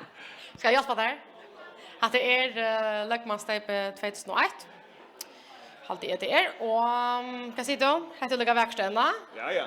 Minns du lötna? Ja, det minns jag. Ja, det är stejp locknar, ja. Jag minns det öliga väl. Faktiskt borde tampenallen släck bli spalt allt. Det var Att du aldrig datter? Nej, hade jag vunnit. Men det var hemma sådana vi och Ola sökon, vi skulle spela. Och jag minns så väl att vi för och vi skulle fyra gånger väl, vi får Tofter. Vi even åtta av Svengaskärre och sen av här kanske inte och auto var gott här. Och vi måste nästan inte komma till Havnar, så det vinter var. Men vi kom så till Havnar, Disney blev spalter och vi vann 1-0 och Jens Christian skorade en som mål i Disney. En annan för Jens Christian skorade. Jens Christian, du är ju inte han som vi känner för att vara en strikare. Hur spelar det till att du ofta skorar till avgörande målen? Hur sitter jag? Är det inte strikare? Okej. Allt är relativt, då. Vi tar Jan Pedersen här. Det vet inte. Det var helt det var rätt att ställa akkurat då. Det var två... Nej, nu just det lite av. Nej, det var två försök på mål och bara kom ut och en plugga på nektouch. Det alltså Jan säger att Disney har faktiskt alltid spalt. Det var showsöver och det var inte helt underligt just. Men om man vinner så ligger man inte ut att men det borde inte spalt. Vi får inte att sända det steg norr till Klaxvigar nu, men hade vi tappat finalen så hade vi ganska sitt än och sagt hatta skulle alltså inte bli spalt. Ja, och han blev spalter och vi vann 1-0 och så var vi var glada. Klaxingen var kanske inte glad. Klaxingen var sån det inte glädje, men det var alltså hemmas öppna över, men vi så också syns om fyra räkningar till tandisten. Du är ju det är ju Bayer vänner och Jan Pedersen du är ju Esten ibland över i landslagsfotboll och har Esten vunnit ett FMI i FO-delen Champ 6 det var. Hej två färgen av Tofter och fyra till en det så skulle det vara i havn. Ja, det var lukka som Ola sökon och det var just ja nu var Piotr nog vänjer till året och det har blivit att öligt just på en final då och Ola söker ölen folk och varför lukka som släppa på sig ur på resan och så valde vi att färra Ärastan utabikt och Tofton fyra ensamheter och fyra gånger till en av distan. Här var det ganska att färna alla saker. Ja, det var nog inte snäck folk efter Tofton, men vi liksom vill då släppa på sig ur att inte resten här och låta upp till den stora distan så att det var en helt själv ofta på 6-finalen. Gott var vi 0-5 och tappade här. Men det är gott att komma liksom på sig ur och att fyra sig som bäst och det kan man också säga Tofton. Det kunde vi att lära sig just men inte mitt i hjärtan alla söker. Och jag ska känna turen till Havnar i bussen. Han var helt inte bara så enfald. Det var inte särskilt gott väver helt att köra. Hur så minns du det? Det började bara med morgonen. Vi hade faktiskt till vänjning. Och vi måste ge vänja till målen kommer sända det tror jag. Det var simpelt det var stormar på det. Så vi hoppade ge oss vänja och har vet Havnar att så jag så bussen rörde sig åter fram. Det är så vi snackade om att Disney han vill alltså. Det gör vi långa ditt så men Men kan göra det här viktigt kommentant att det faktiskt också vi fjärde spelande distan. Jag vet inte lugga man blir att tänka på hvis han blir falter så måste man vara fyra gånger och vara klar på distan så några och ta tas vi runt att göra så att det som det kör sällan nämnt. Så det var verkligen väldigt simpelt så vanligt och men vi kom hamna vi fick veta att distan blev falter och så måste man bara röna gira sig upp åter. Hur nekv, hvis vi skulle göra sådana skala, 1-touch, kvar vill jag det lyckas som placera hända ner sidan, steba finalen att fets och ett. Det är ju allt år det är ju en galtande, det är ju greipan och men kvar lyckas som kvar är det rätta fasta minnen till det. Jag kan säga akkurat det nämner här. Hur vi måste vi kommande så är det något till ena så greipan i avunne. Så det var störst. Vi såg det var lite bara till år så vi slapp upp på stepen nästan. Jo minns du det knappt ja. Jo, jag minns det och jag minns att sälja tog jag väck det som det var och jag minns att har vi bara brunne vid sig men att det var spårning om vi får det av oss. Så det var snägt vänt. Men och så minns jag också att Kerstin Mår så alla kom rennande vid första kläven och för glädja revna så offra katt. det sender øyne fast i minnen. Så det noen ting som standa fast. Men så hadde vi vunnet grøypene og hadde akkurat tapt 3 år fram London i semifinalen, så det ville stått til å vinne. Men ta kommer steipa-sikrarna lukka som rattliga tøyt. Vi tar veisne 2003, og vi bare nu færa vi faktisk hitje etter en innslag som fra 2003, og så väntar vi lukka etter at ta oss om helt snart jokken om tandisten. Gjørs vel. Rutin, ja, överblick han ja. Och vi där vet sen att här Paul Torstensson har varit här han spalt vi. Här är så inte väl så att han fel och det ska inte spela hon attacka men han är en sån spelare som är helt otrolig. Oj, Sune Olsen. Ja, men vi satt ju vi visste han kom till att här skott utifrån och han är öjliga längt utifrån. Det är fantastiskt gott mål så kan Anke spela mål tror inte kanske för att vet han inte vi får det kanske att slå mål så otroligt skott.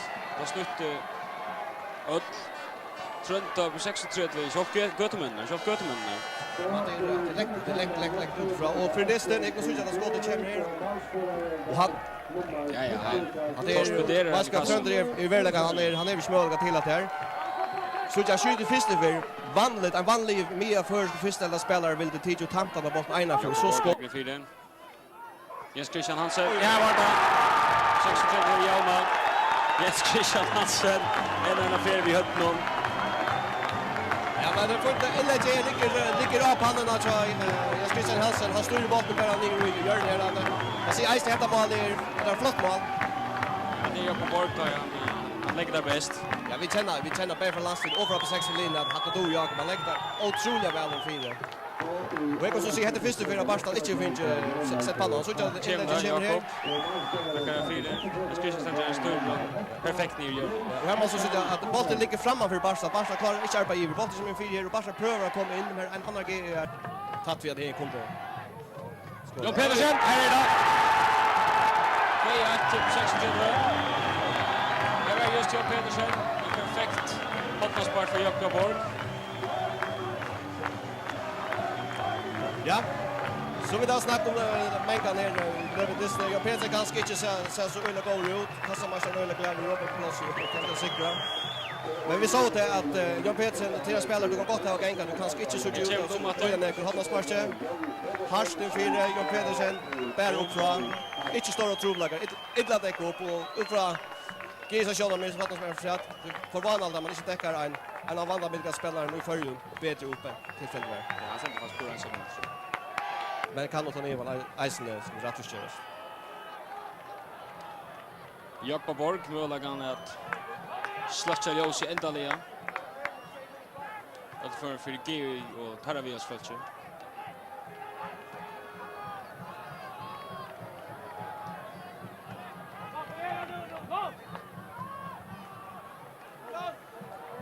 Jakob Borg mot Jacek och G Malnon.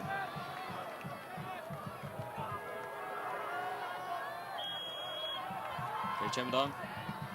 Han skorar. Tror jag till 36 är vi så låt nu. Önsknivion till att stäppa vinnare.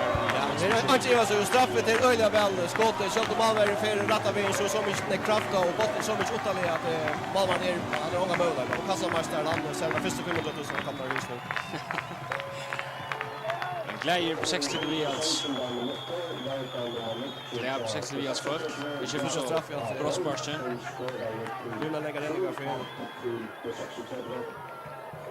Ja, det är så att jag hade slått tag. Och man kan så se. Ja, det är så. Väl på 60 steg på.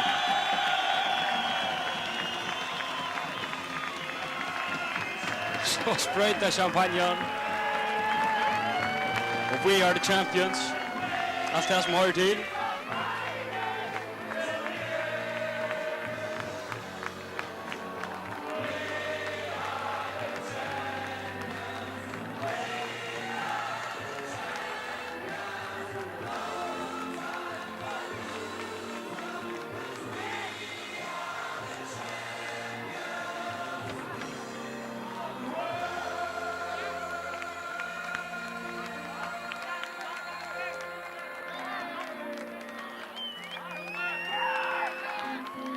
Tona ner och Queen och vi är the champions Joma så får vi så smått där runt av här uppe i Torsvötlen. Arden så får vi kanske lycka hitcha. Ett fantastiskt minne från 2003 här vi vinner 3-1 och GOI efter långt like då tar vi efter 5 minuter stövan var 1-1. Och så var det ett dejliga steg i att nu har vi sett här ständigt 2001 på 60 och så ständigt 2003 på 60. Jan Pedersen hatta lite då att det är minst då hatta. Ja, det sa jag nu. Ja, det är samma steg. Jag hade minns ju snurra väl att vi måste ut och spela 120 minuter mot GOI här och ända vi vinner det ja. Fantastiskt låta. Ja, fantastiskt. Det jag ska känna. Här blir man lyckas man vänja sig vid så stepa sig grann eller vad? Nej, det är ju många det alltså. Ja, det var en distrikt var fyraåriga så det går bra så ja. Jag gav en ekvi just nu och kommer snart 8-0.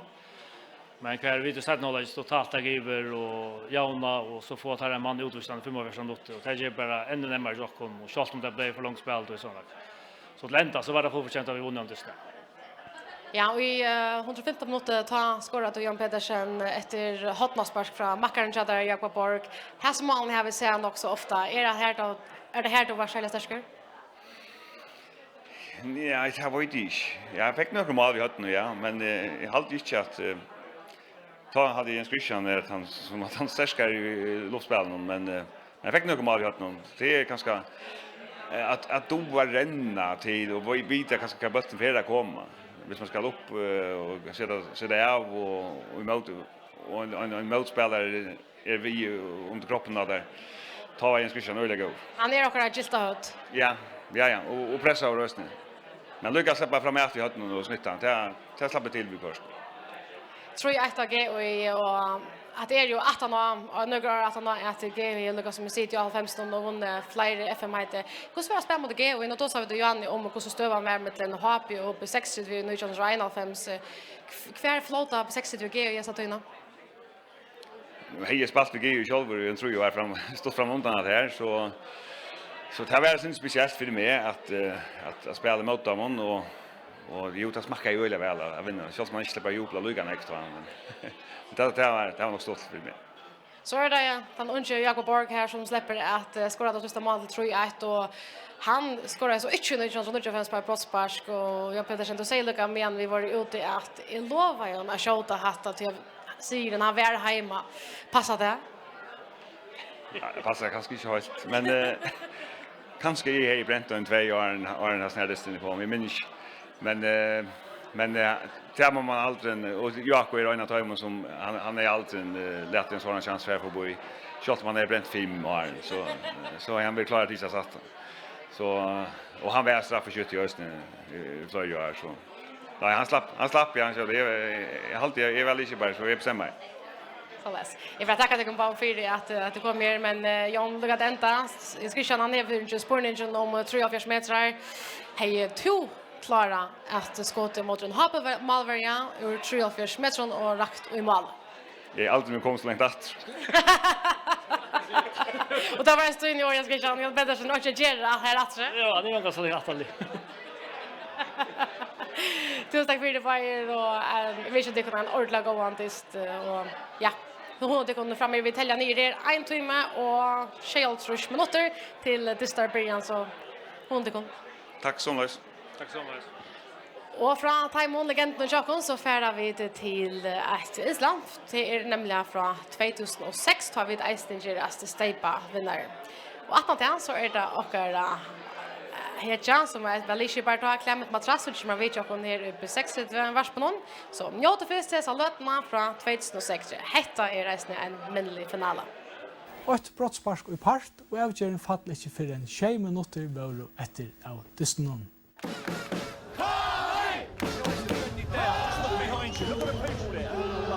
Faces. You can make it happen today. And you're gonna make it happen. Right from the word fucking go, okay? Lagt blir det ikke, men det er nok en tatt dyst det her oppe vi. Men vi vinner. Det er nesten, ikke sikker, men nesten sikker. Høyre må legge seg 8 tulja ut dysten om. Jalgrim Eltor spiller bulten til Paul Klapson, men ikke spurt efter nu.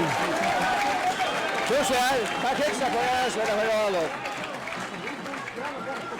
KI truste første løtene, men det var kjøtt at B36 fikk tamaralt av dysten noen.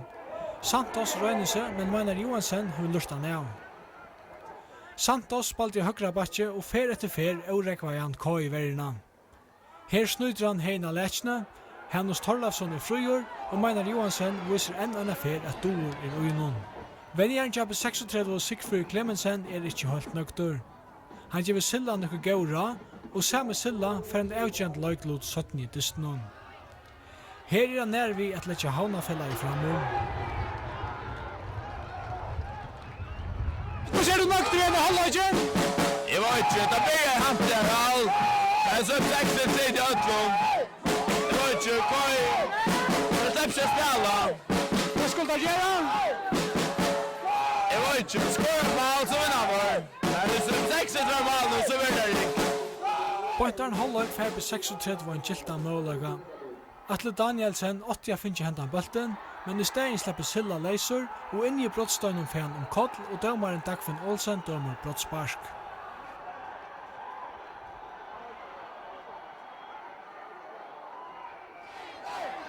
Han tog ena for å takke deg! Ja, han tar ikke 8 straffer nok for det. Han tar 8 straff. Det er viktig. Bra straffen! Ja, bra straffen! Jeg kan ikke skje det tidligere. Det er jo som han datt på det. Frau Benjaminsen skjuter. 8-0 til 36.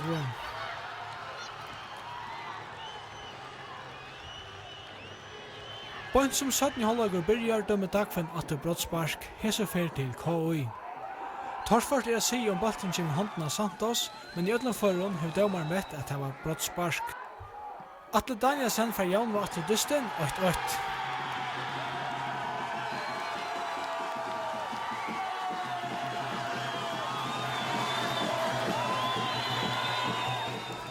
Men KI tog ikke av mållaga noen om å komme inn etter dysten, og spelaren Jeb 6-3 tøktist ikke kjelkere av at KI javna så stort etter løslemålen. Ved 6-3 vil de hava enda brottspark da bolten gjør håndene til Atle Danielsen. Dømaren stender vel 4, men meter ikke at Atle gjør nekka skøft. Det er best 20 minutter etter at dysten ta hetta hendur. På 36 slipper å spela bolten i KI brottstøyen, og Silla er medveren som legger på 36 fram om 2-8. Det enda er dysten øsne vi, og det var fullt oppe på bordet, tog på 36 det snakk sagt bedre lige hentan dagen. Og her vi er på 36 vinner i Løgmanstøypen 2006.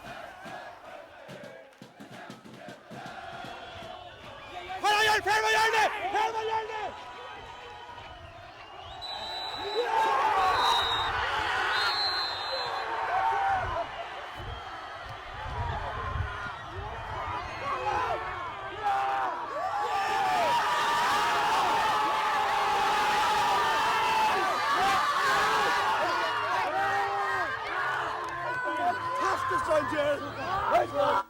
Etter dysten var på 36 spelerne Sjølvande Fekner og KI-erne Kjetter, men Gautauko at de hadde tapt i møte noen bedre lige.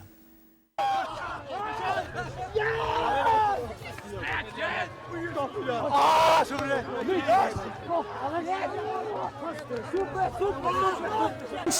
vinner så stemmer finalen! Det er jo helt utrolig arbeid. Hadde han fått kjent, vi var nekk bedre der. Det har vært så vært og helt fantastisk. Ja, hvor sitter du der? Det har fått kjent. Hvor gjelder det til å være bedre? Jo, at her kommer tverfer fra mina kanskje, og fikk jeg straffer som kommer i rinkene. Men ja, det er ikke smart der.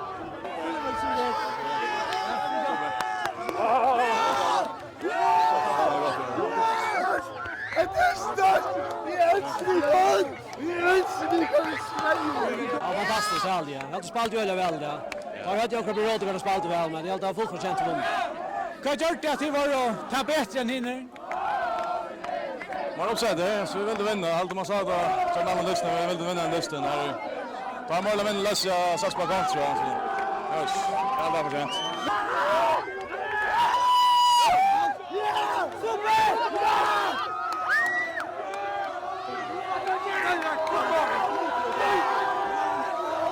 Yeah, I'm very happy. The most important is that the team won the match. I'm very happy for the supporters, and I wanted to win this time because I lost, unfortunately, last year against Fugrafjord. So this year I wanted to win.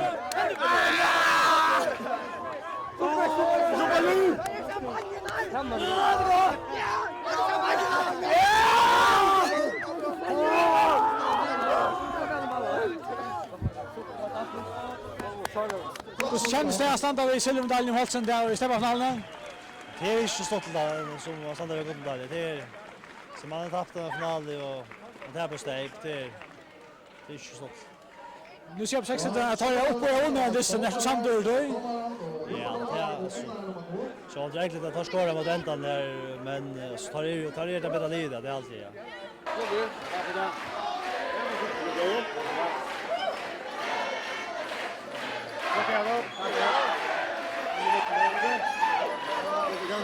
Så vi lärde gå köra och jag har gjort för kört senast. Det var redan för kört.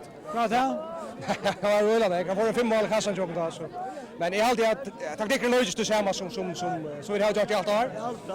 Annat har vi får ju spelat i 4 min i det här finalen och här vill det större trust då. Det är nästan otroligt väl. Ett test ska till för att vinna KV. Jag vet jag så det är finalen så kan allt hända och det är väl ett hatt men jag hade faktiskt i det så ut Adam från första brukstet till det som var lever och Mono kunde faktiskt att förstå i halt.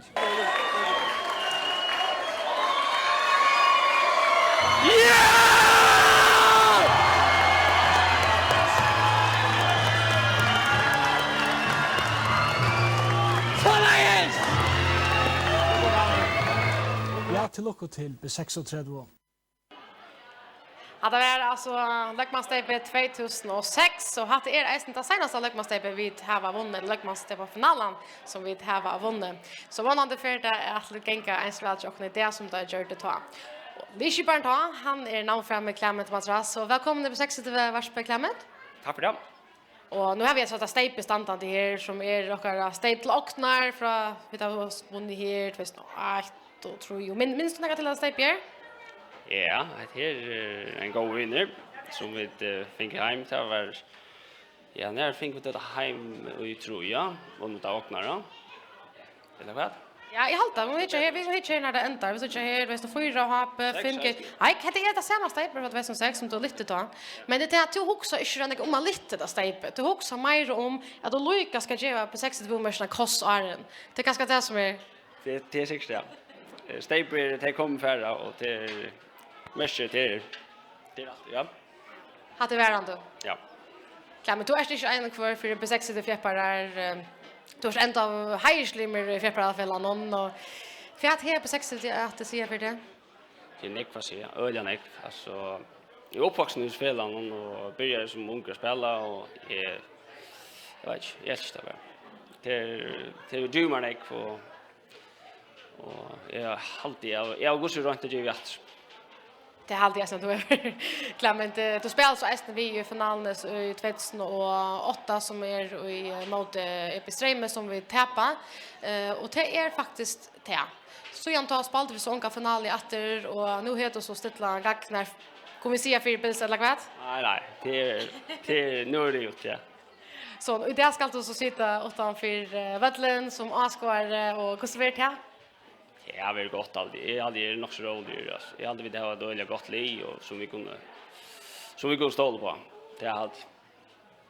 Nu tossa för att först och främst tossmästa finalen i 2006. Hon är inte intresserad hon har spelat 12 oktober. Sent är någon det är en kära som det kitch FSF och man spelar live som är kast och tog verer finalen inte spalt för en 12 oktober och kan minnas du som fråga sig toina? Nej, jag måste säga också mer jag vet inte snäcka om det men jag minns det var nog så tatt det i förra laget och men jag hade varit mycket bättre så att nog och korta bara hem alltså. Ja, och det är akkurat när TP-serien till Sigfrid Clemensen 2-1 som vi som var känt för i 2005 tar vi det vinna förmästare heter Takoppa Lucas som till Ockon men inte neck mer där och tar vi oss som mål. Hesby Arne under Sigfrid Clemensen och Magna. Hur ser det här? Öliga goar. Jag hade tar var öliga professioneller. Magna kom vi till Fyska och pushar jag kon och Sigfrid var fantastiskt alltså till det taktiska sälja han bötte väl om i världen vi låt inte målen in och skora av sen på men vi var Och man har sälja i 2005 då vinner mästerskapet. Det var helt få mål skåra, men det var nästan inte låten in eller så. Nej, och det är först för man spelar tjej om för och tack Sean det ser sig självt nu inte dyster flyger kappingar eller knappla så ska man alltså vara i bättre form. Heter värd nog ett en utvändning eller kallvaltning för ska fotboll det att man får en fysisk vänjer in vid Magnamor minst då det är så läs.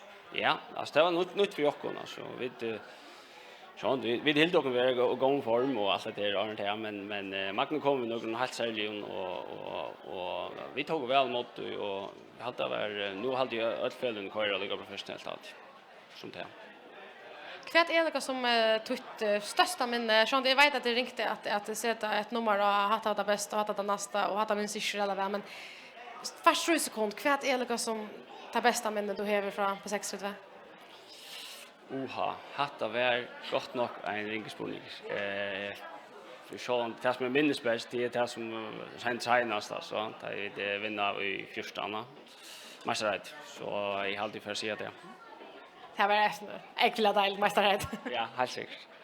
Så är det så Jakob Borg som ständer för Linon Chokon och jag och titta och jag är spalt samman på han och åkte lott Lisher bande och Hur vill du lösa det som Jakob och en vännerroll nu känner du han som likare? Hur du upplever detta kappingar är utanför vallen? Jag måste säga det är rättliga positivt överraskad. Alltså Jakob som det är känt han tar i alla fall vara sin drinkare alltså han är så dampad nu jag vet inte eller skiftrum någon och det var han som eller röpte upp och det var inte men uppenbart han över viskar som han över allvarlig respekt eller i skiftrum någon och det görs det öliga gott. Jag sett sportsmanstege vi tar han börjar om man skulle färra få sig runt i det här stannliga och men jag hade han klarat det helt fram ur alltså. Det var öliga gott lig gott nog och men kanske han skulle arbeta lite i världen ganska. Alltså vi har några gackor visst det. Ja nej det är inte så men jag hade väl lite lite för det Malin men vi spelar öliga offensiv fotboll och gå on fotboll. Det är det vi att spela ganska så offensivt då. Vi känner det sjön från Liverpool. Ja, det kan inte vara hem och så det var en chele sammanbäring. Ja, jag vet inte väl men alltså men att spela offensiv fotboll så kanske det är räkna vi att lämna några mål in alltså. Ja, alltså man ser det att Jakob spelar väl också högre risiko. Ja, det vill jag sagt. Så är det finalen ikväll mot NSO i klammet. Kvar kunde vi som eller kvar också att är första instinkt om att finalerna. Det är ju två välspelande lag som då man väl spela fotboll. Kvar också att olika så för det skapa sig.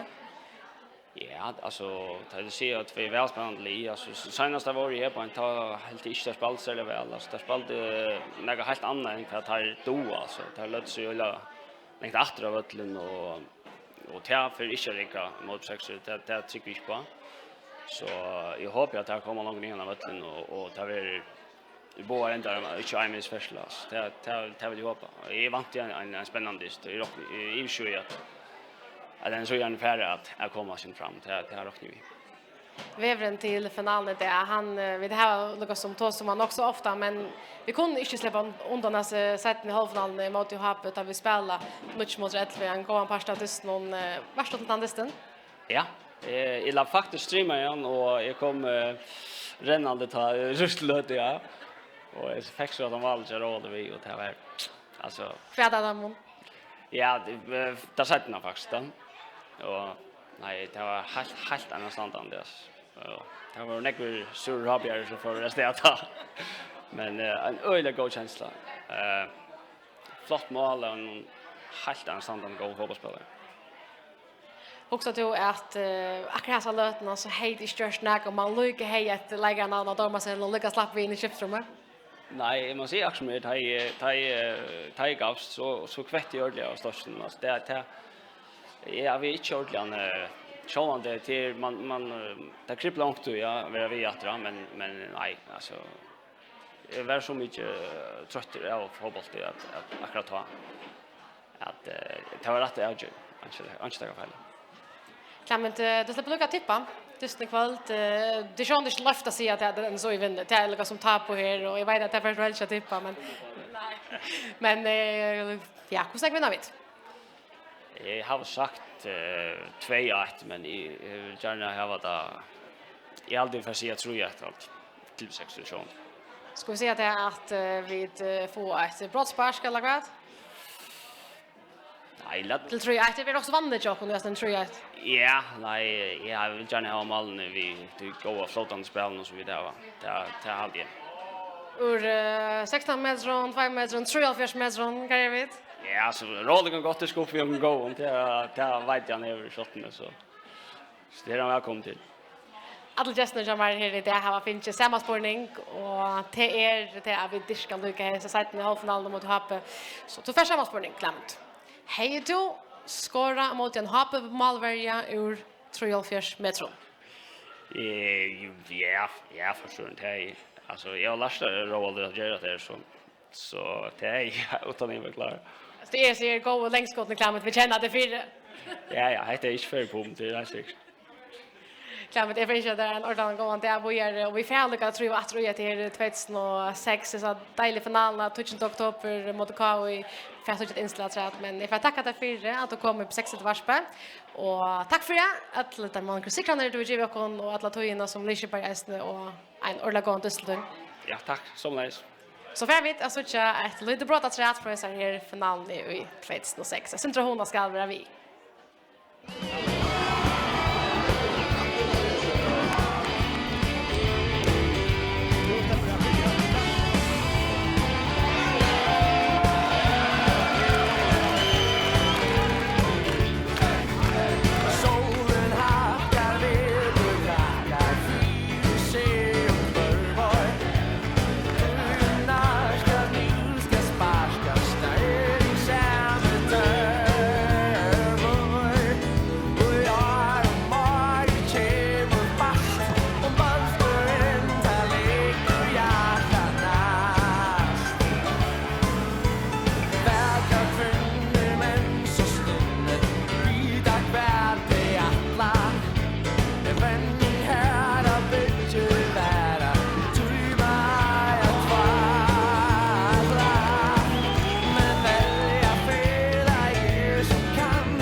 fantastiskt år 2006 det bara när och att det är alltså ett år sedan vi senast Hilde som step nu som vi tar finket till Oknar här.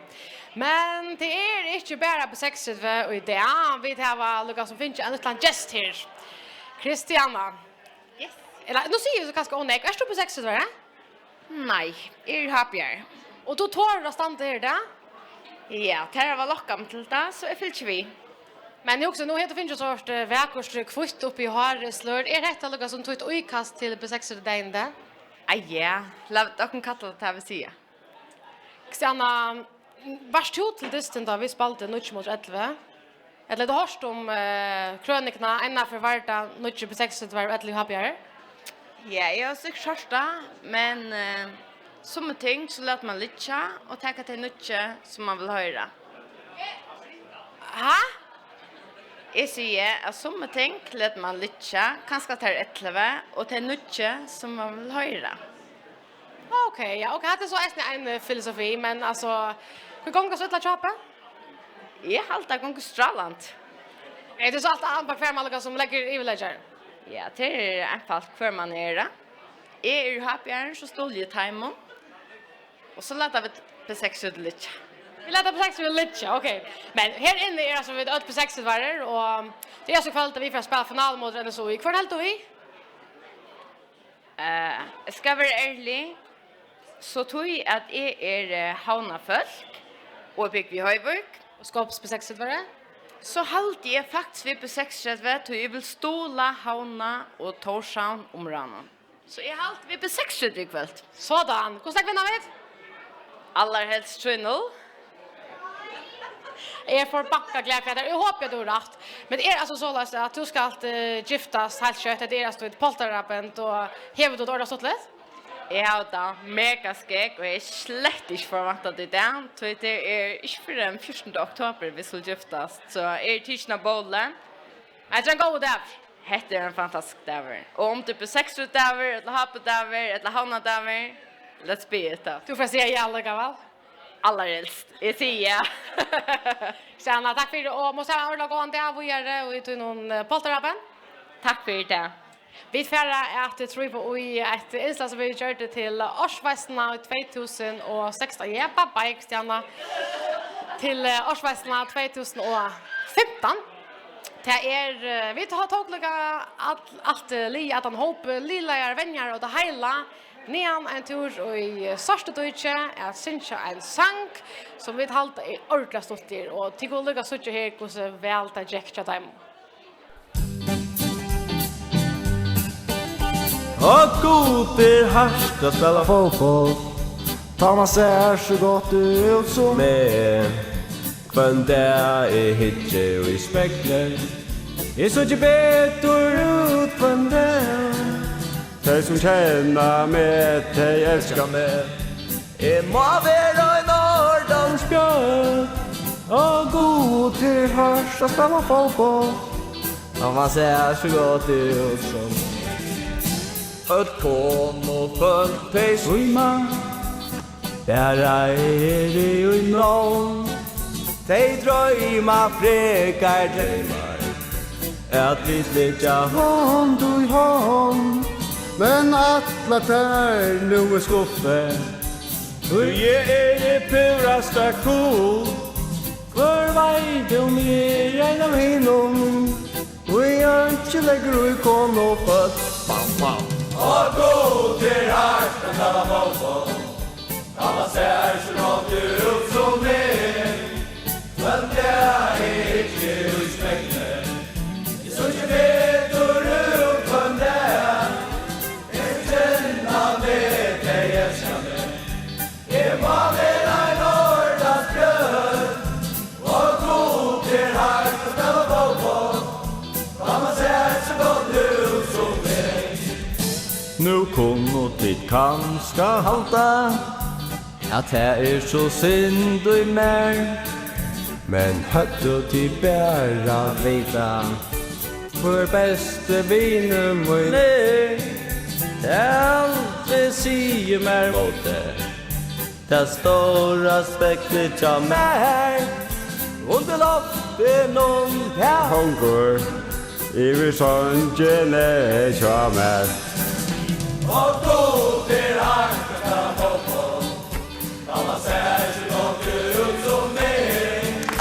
Men det är inte i spekler. Så vet du ut från det.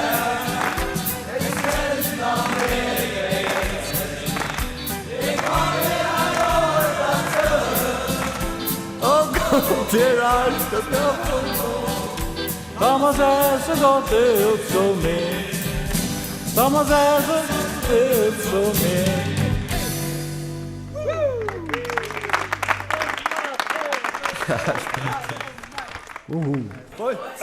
Yes, Liver. Ja, kanske där helt skulle hålla sig till att spela fotboll eller jag vet inte kanske vad jag heter jag väl. Jag ska bara finna serfringarna svära mer upp att ja och till er namn framme Simon Johansson Simon. Hur helt att jag Damon? Det har öll för en det går gott för en bättre völl någon än då sen jag har alltid varit filter och han som låter bäst det är ganska men jag var bara kan då väl sen och jag hade tagit helt så då sen och så var det som kanske inte ordet leverera överna men kanske då gör det kvalt någon annan. Ja, det är väl i alla fall vana för men det här var så nu så inte Jakob Borg han i huvudstaden Jakob med skallan kanske för också sen tror man en sångkarriär. Ja, vi har stan så inte ofta. Jag hade då bättre att dirigera en lie. Fotbollslige alltså. Okej, hade ju Aston Rose så rätt så. Så man framför mig här har vi ett step som 60 finns till Oknar. Och senast vi vann var så i 2006 och vi kände resten 2001 och det som Lucas som vill fortälja till er ut och att Reipia sendrer till det att det har då faktiskt kunnat helt men han slapp så mycket. Då har vi tappat finaler mot 65. Då spalt vi KOI och då tappar man sån finalen mot 60 här. Kan se då många där till step man. Jag har faktiskt ångat norskt vid att säga. Okej. Just väl, som Johan sen då ska släppa lite där step som då ångat du fick. Jag ångar champagne det värre med locka. Tack. Kan se då. Hur ser att tappa en final mot 60? Jag har spelat tappat öarna. Jag har tappat tvär. Jag var i 2008. Nu nekto som han alltså men i finalen väcker vi så som så. Och det som är minst att ha finalen det där är jag har vunnit unglingarfinalen från undan tvär veckor från undan. Och så skulle vi spela final. Jag var ganska mest i slugan neck som mer som John Öron. Jag var ung, jag vant för att komma höra neck var finaler och allt det förskälja. Vi tappade 8-0. Jag minns att Jens Christian ska lägga bollen i mål. Han säger att han det har tillvilt han stod här. Det var bara häpner rätt om stärat att touchpunkt. Han dottade dåliga väl egentligen för han står det bollen väl in. Kanske det var happy att han stod akkurat här. Det var inte men han dottade gå så väl att skalla bollen i mål. Och så då det som lever så minns jag det för nian till höjden skorna. Och en vimmare som Atle Danielsen vi för nian här så såg vi ett gråter i finalen i Sjönvarsen och jag har inte läst så jävla när gå ut. Märkliga lite halvtid. Kanske jag var så unker och vanta upp att möra. Det var väl ju 2006 har vi tappat. Det var sant och bara i halta var 12 oktober var kommer då att lägga live en kära ligger i FSF. Ja, akkurat. I oktober man har mist och minst att Roma 1-0 så 8-8 Atle skulle straffa och så fick det att Sirsmal ta Silla så skora. Jag hade en touch not för det och jag stod öliga takt vid Silla. Han rann och lite shoulder ner och drar så på boy mitten med och någon annan alltid tar vi sin pingpong en högerboll och bollen där ner och han skorar och tar vinna. Tar väl går där är men jag vill att chatta att vi inte vinner. Och så när man säger att if you can't beat them join them. Och det var alltid så i 2012 kom Bradley 6 då vann så 2 förra matchen Stenfish. Ja, men det smakar ju så rättliga väl va? Ja, det var ju öliga dåligt och det var det stått att kunna vara pass av. Nu är man pass av 6 rätt va och i ungdomsvälten och det var stått att kunna smaka ett ja, en step capping gardiner och sånt. Låt man säga ja. Du är stöd som då Svenjar här 28 på 6 och vi som du säger nu för ska alla späcka för späcka. Vi hoppas att vi får ha störst ball här ikväll, det så. Jag minns att nu tar som 2006 så tar så det ölen när kom ball ta spalt jag såna statisten vi kör i Öje mot Ibströme han minns att det som ball Arendisten och ta ut fyra röka det och datt och så gör det så jag var last av sövna och man tar sig som ball Arendist. Okej, så lockar vi handa kapitlen vi får nu någon kaspedien från nu och så tackar vi ta. Ja, man täckte som det kommer och området var fokuserar på disten och på uppgifterna.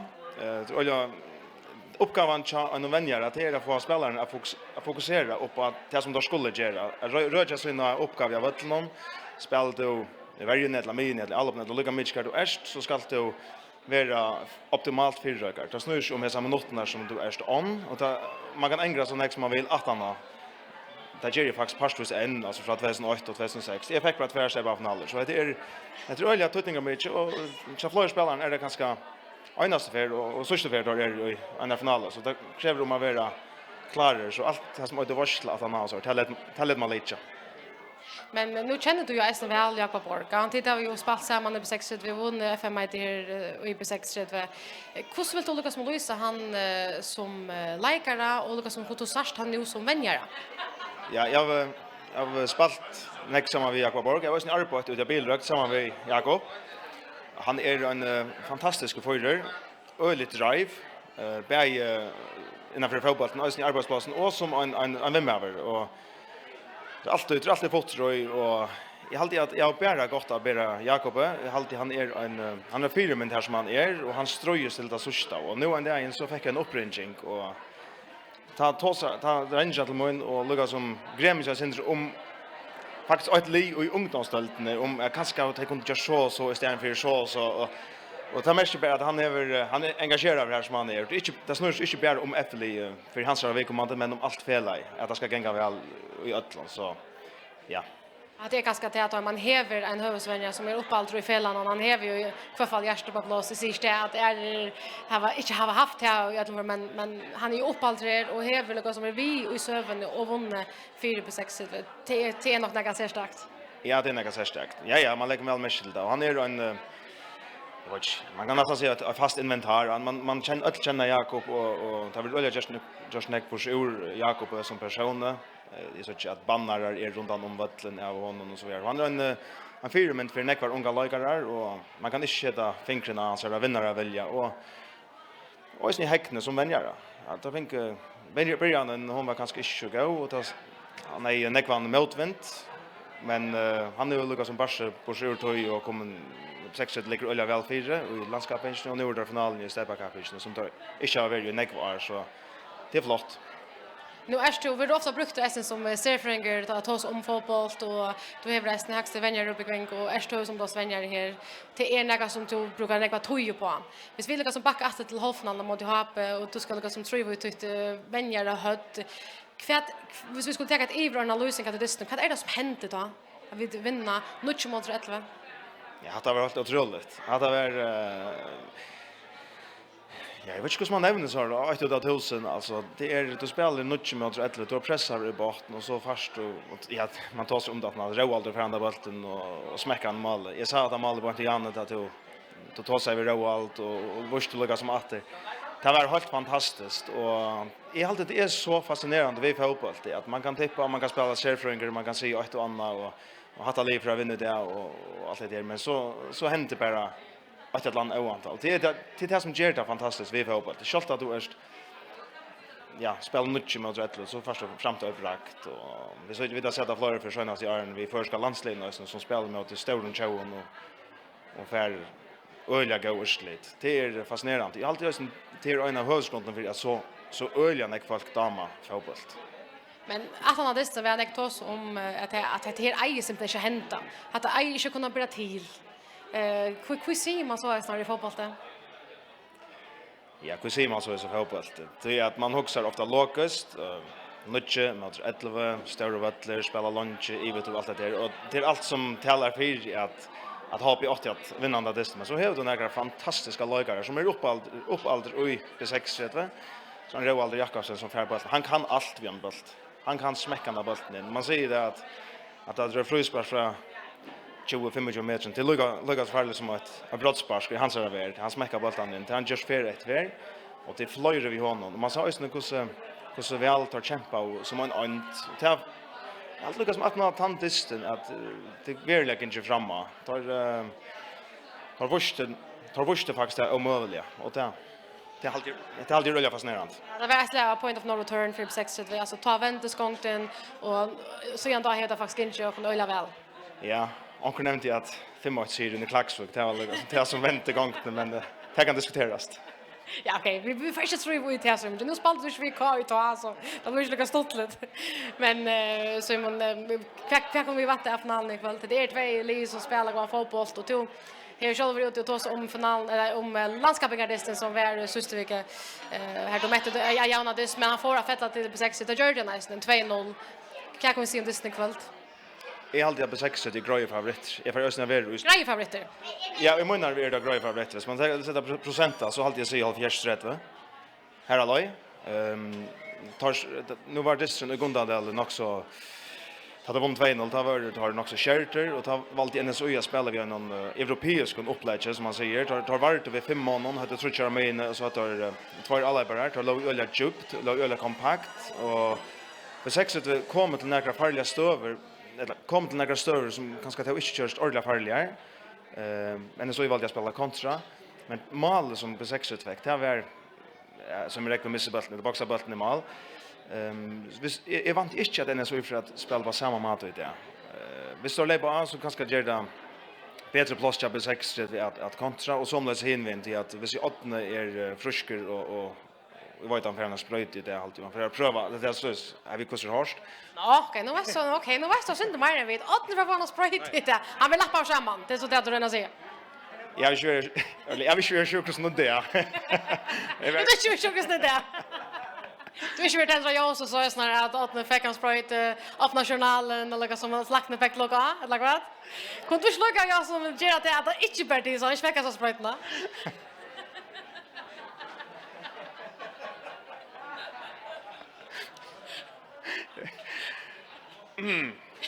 Jag visste det först. Det väckte chansen där väckte. Bam.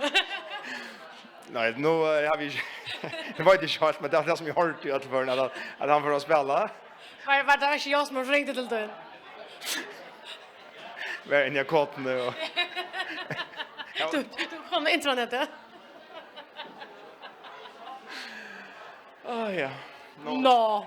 Öppna vi ganska vi. Men vi ser vi. Nu är han kanske inte testar vänning så så men mackar upp här i 8 och klämmen. Det är tilltije. Tar av oljan mal och upplägg på ett var. Särskilt 8 när vi upplägg och klämmen som skorar. Men där har han några fina fyrar i till och med Peter Knudsen och Jan Benjaminsen skjuter och Rascher och så vidare och så en Paul Johannes som är farlig i fälten och östen och så vidare. Så tar Erik Jean det har en fina chans att vinna så final och det kan allt hända. Men det som är så här så spalte B6 mycket bättre än NSU. Och sammanber man tandisten vid han Ronavik där B6 det manglar neckfolk så halt jag B6 fram till brakt vi komma upp på 8. Jag håller inte någon så att inte gott ut. Så att ja, vi ser Lucas som säger kvar favoriter så säger B6 favoriter det vant jag snabbt B6 för att vinna. Fantastiskt. Det är också höra mer om att det är en spännande dyster och vippa vi ett landa. Vi är en grej favoriter sådan och två föräldrar som att ja jag hoppas inte ganska vi att åtna vi lappar och lite det för så finna det. Men så men då får samma spårning som alla gästerna har finns här där. Han är enfalder. Hej du skora ur 3,4 meter emot en HP Malvera. Jag var där då alltså undanvänt. Vattnet var vatten. Jag är inte klar att vi högra på men vänstra på en så kommer vi ta oss men ta väl normal man nästan. Ja, vad Tigers damerna som var inne där så att mot en HP Malvera ja så vill du sjå han skora mot en 6 Malvera nej. Det är svårt där. Vi ser ordentligt realistiskt så kan det vara men Chamera är det väl 8 utav touch och Charlotte är det 9 utav touch så hade mån att komma. Ja, han är fantastisk. Som Johansson är för att tacka dig för att vi jag kan här på 6 utav vars på någon och allt det bästa framöver och vanande så först du ganska lite så det som vänjer innan helt kött. Ja, möjliga är släppa länande kvalt från Jakob. Han har låt. Skål tack. Det är så. Och från Simon Johansson färda vid att höra en sang. Tar vi White Tigers vid Sanchnon vid Ropa kvitt och svärst.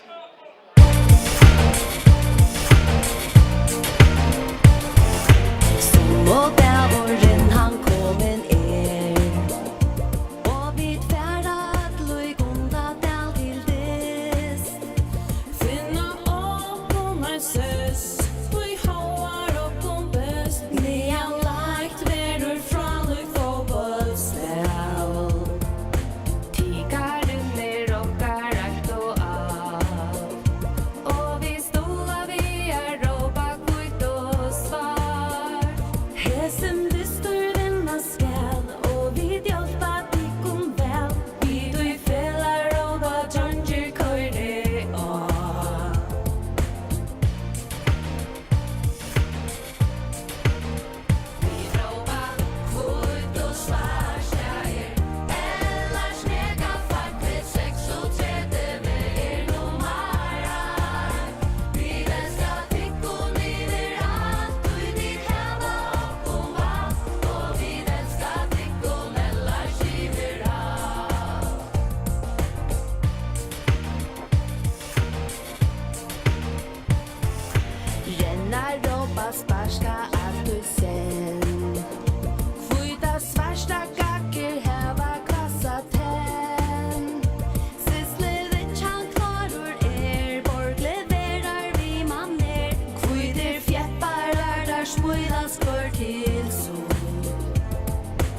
på 60 designsnar där kan man inte prata ströttre och här hörde vi så var Tigers med sanchen vid Europa kvitt och svart. Och inte fela utan en forman och formar och på 60 vi han heter Rune här på Olsen och så vidare man så är han själv just klar till dagen haft neckfagera rockar vi och öliga spetter till distum. Fär är helt galet här Rune. Nej, spänt är man allt. Det är en fantastisk löd. Det är god dag det. Det är alltså först för att ständ som formar på 60 att vi ska spela finalerna och Lökmasteper. Hur ser det? Ja, det är fantastiskt. Det är helt enkelt särskilt att det är så öliga länge sedan vi har varit i finalen och det är ett instru som jag har haft hur jag släpper finalen. Det är särskilt nu tar i ramarna till finalen är så otroligt stora och goda och fantastiska dagar alla vinner köken. Ja, och det är nog byggt för att det är ordentligt tatt på Torsvöld, så det är ju rätt upplagt.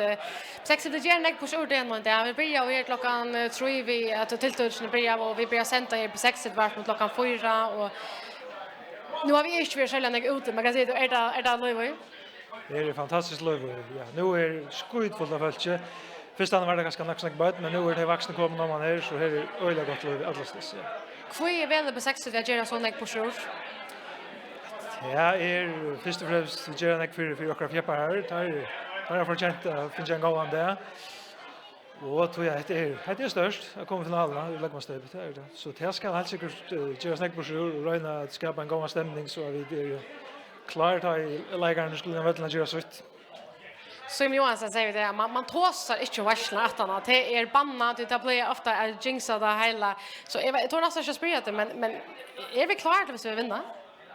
Ja, det är vi ganska. Då tar vi vinna. Ja, vi är ganska. Okej, vi lämnar det lite här.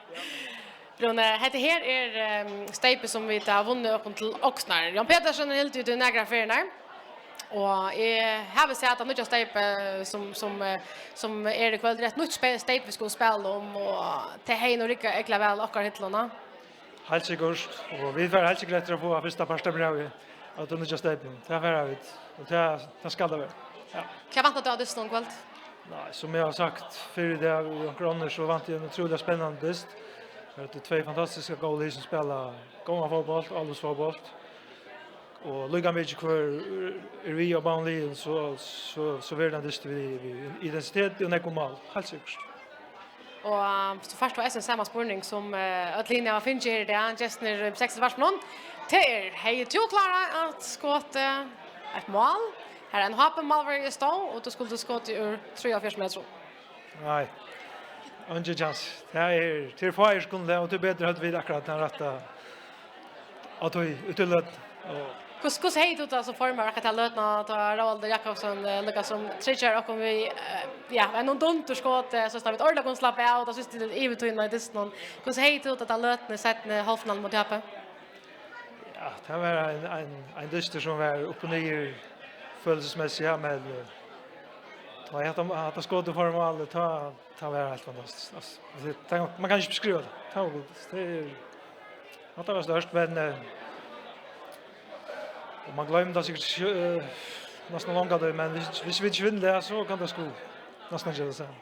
Så är krönikan om mycket mot Atlas lyckas stottlig. Einar för vart. Einar för vart mycket 60 för Atlas vi har här. Ja, just så. Men det kunde vara så ända för vart 60 eller så gör det upp 60 vann. Så Rona är för insatt en ordlagående vi är och tack för att du vill på 60 varspe. Tack för det och vi vill lägga så säga tack för det som skipa för den och till tillstögn och till tickon och till stolarna som har just en möjlighet att just den där så går som man är här till och vi hoppas vi måste gå man har lätt. Fantastiskt. Tack för det Rona. Tack.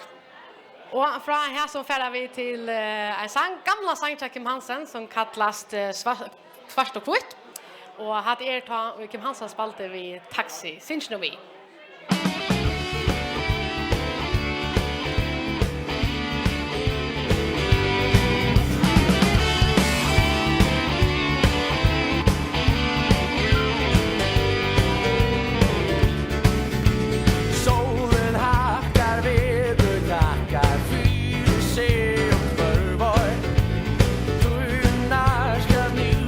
Sparska stær i samme tør.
Bet, vi hade väl så sankeren svart och vitt. Ja, Kim Hansen är fantastisk sanker som han vill alltså en sunchen och vi får att vänja sig sansar sättne ta och i fjäpparen be att gänga in och Torsvöld. Jan Johansen, du är kom i P6 vars fyra videokon och hjärtligt välkommen. Tack för det. Och det ständer du inte beinless som TPR eller Soringer, men du ständer faktiskt som pappa Patrik Johansen och är toppskytta. Hur har en pappa där bak nu? Han är lite nervös. Hoppas sjön att det går gott. Och det så först för man ska hålla vid 6:30, kan man ju säga. Det är fantastiskt, va? Ja. Det är så galt. Så är det redan lätt, vi är det som tillåta tillsteg. Vad helt du är det stått lätt? Jag har alltid det väl tot. Jag har alltid är fantastiskt med Jason upp på 7 år och jag har alltid att det är röjligt, ja. Nu är det alltså vi täljer ner i skutchen Jakob 9 timmar 4 minuter och 4 sekunder till distar början. Hur häver så något inte nu Patrik Johansen? Fint nu är tossa vi ändå. Han var förbausande rolig och glädde sig öl till Disney kväll. Och det är gott hängn alltid. Så det är utmärkt. Det är alltså första finalen om Lökmansteip. Är han ordentligt spänd till att spela en så stor artist? Ja, själv är han sin späntor, men som vi säger han är nog nere gör nu och tar det rollet och är bara glad för att det går så gott som det gör i lötne och så det ska han nog hantera. Det är ju så jonga löt. Så han är lika rolig som Papsson och Pappagen. Akkurat. Dejligt. Patrik börjar i 60-2016. Han spelade i AP sista år och vi kunde inte se Anna och vara samt om att det inte fram urväl John. Han är alltså toppskytte och ja, vi har faktiskt älskar Patrik Johansen. Kan jag säga som säger om Ari John här till i 60? Alltså jag vill säga att det tog inte ur alla förväntning. Det kan man ju säga och trots att inte om att han kom här till att jag släpper han in 15 minuter av gynna vi så här fint. Men det man säger han till Jötli storm och lyckas överraska som ett landor att det gick så gott. Så det är bara gott. Ja, det är fantastiskt. Men tyvärr Patrik är ju en onkel men då han var 16 år gammal då har han faktiskt stilla gaknar ett tojabil och tog bättre för att nöjta rätt vill säga så läs. Vad hände då?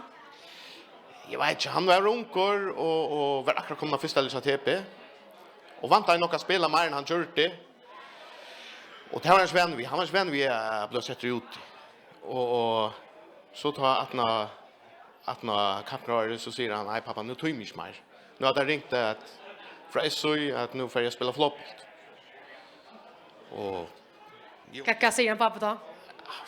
Ja, det måste spela kon men jag är glad, kan man säga, men man röjnar stola på den chanser och han färdas norr efter kvart enaste vikskifte och vant vi SU flopbolt och tog bättre så blev vi vänner varje och fick lockan till Vox att spela fotboll.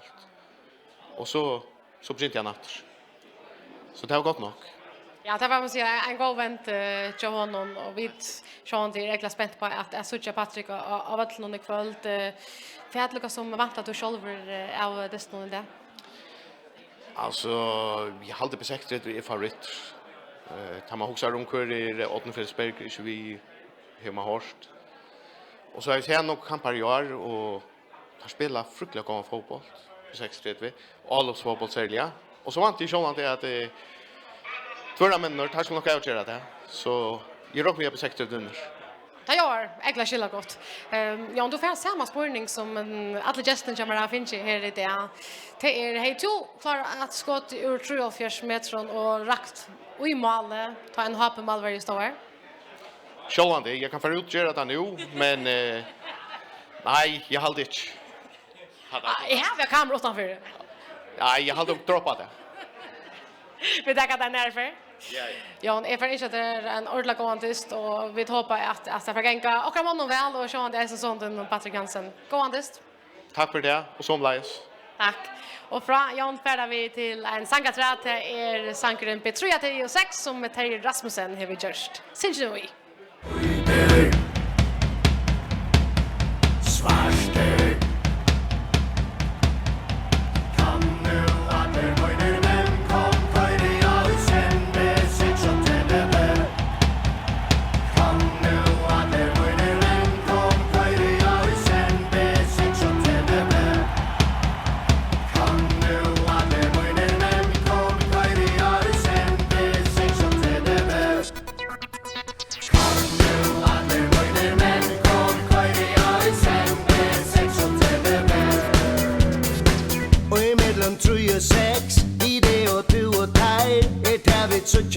och slatt. Det specifika att du här och vi välkommen in i tuna ratt. Om du han och hon konkav eller konvex plåstja 3, 10 och 6. Du till stortlägga eller till allvara så vill du nog inte helt perfekt.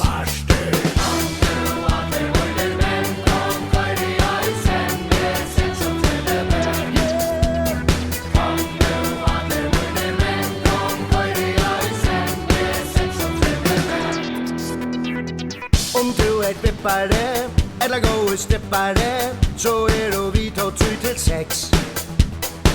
Vi luxar positivt, du kan säga kvar du vill. Och när vi bränner skuda unga ex. Shaka-laka-laka-la, ödlopa ta. Vi tror att 10 och 6 så flott. Att felax ända mål i Luivusal. Jag här stottlet och är så gott.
Jag tror att det 6 hade här för resten att runka och Torsvölle och i kväll tar vi färda att njóta finalen mellan B6 och så. Och det är nu 23 minuter och 15 sekunder till att finalen börjar. Tar vi den första bulten sparskar. Men ingen dyster utan ordentliga fjäpparar. Och här i B6 varsmen finns vi John Andersen omboende NSOI och Boa Simonsen omboende B6. Välkommen till Bayer. Större tack för det. Ja, tack för det.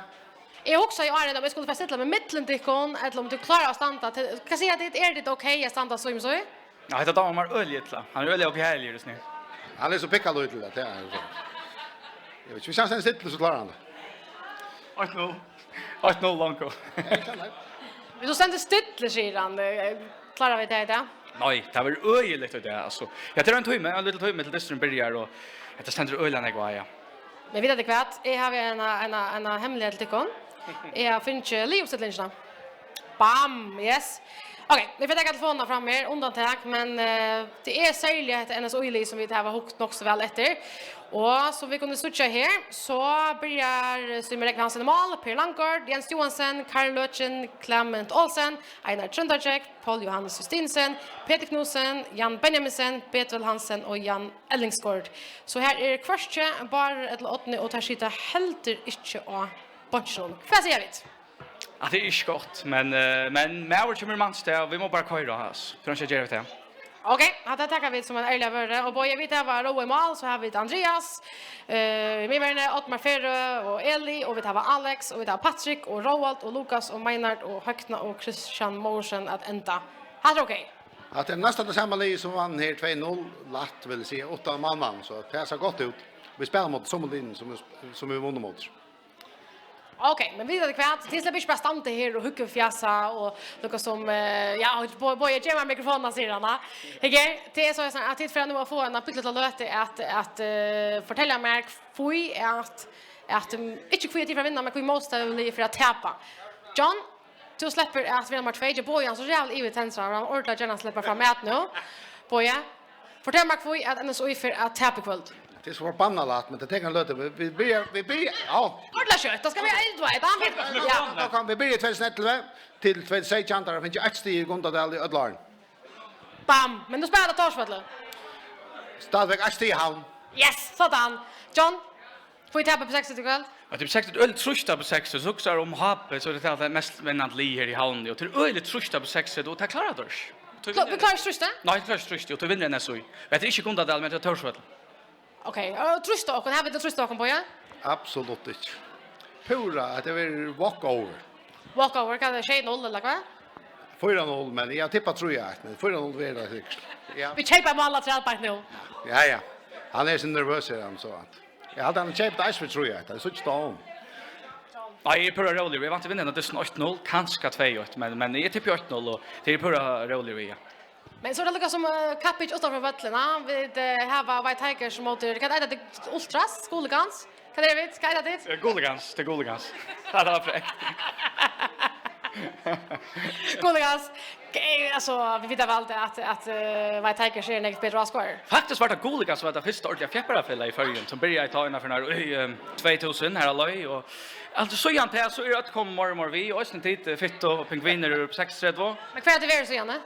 Vi där vill alla tyna. Alltså vi där stola öliga var runt om vattnen och så. Det tror jag bara finns några urslit av vattnen tyvärr. Okej, men urslit utanför är vi super. Ja, det får ju spruckna va. Men vi där var.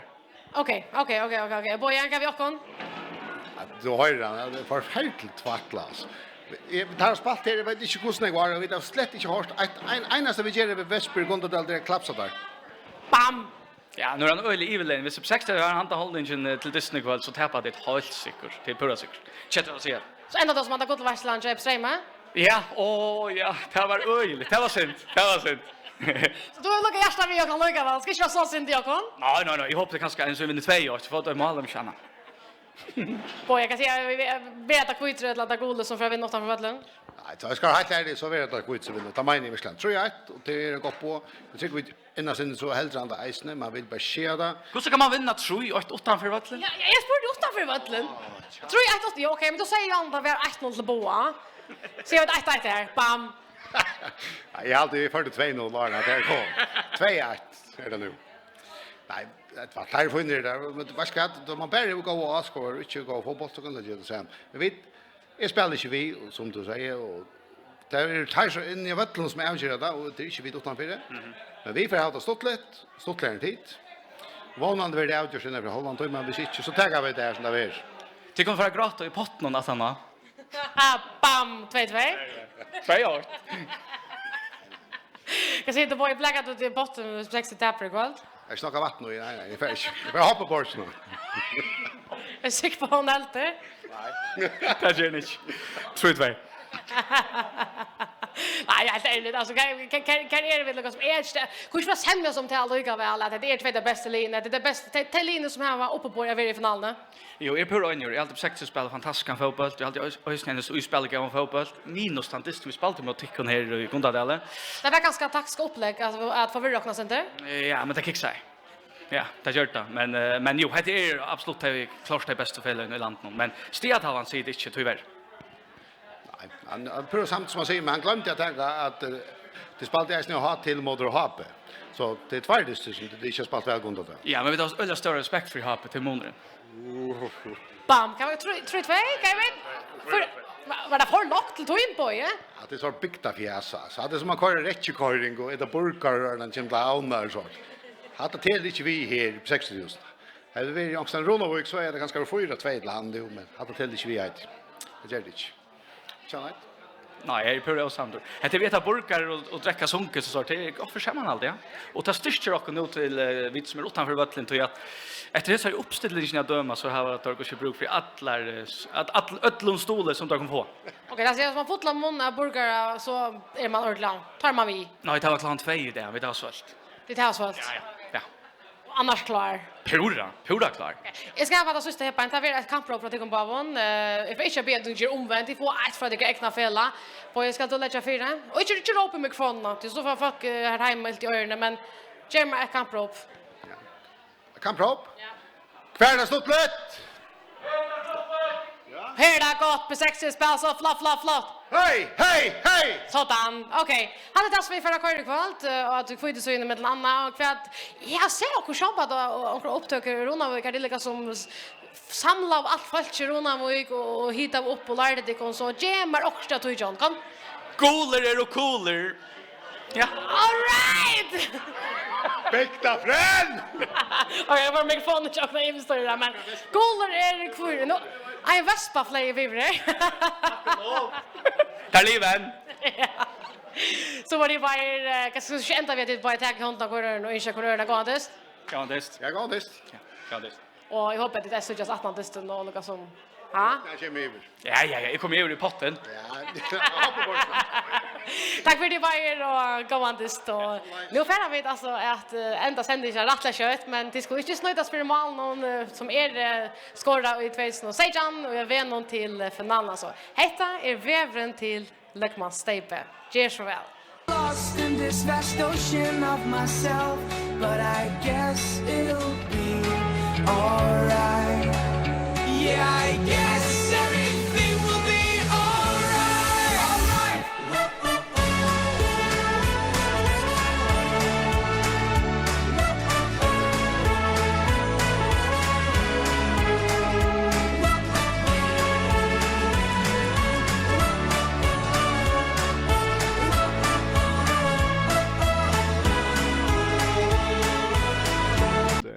Det är väl vant jag för upp 6 färs det på stund. Inne till skruvande vid vänstra benet, ligger högt och ner Malnon. Och han kommer 9-4 mitt och kvar ända där vi han ända ju Malnon. Och kvar var så var det Eli som hade syster honom, ja. Eli Falkvard Nilsen och hette hever bara li i luften nu att det är en så grejer en så öjlig dominanser att det var bara en sportgrund tog till 60 för att lägga sig åt.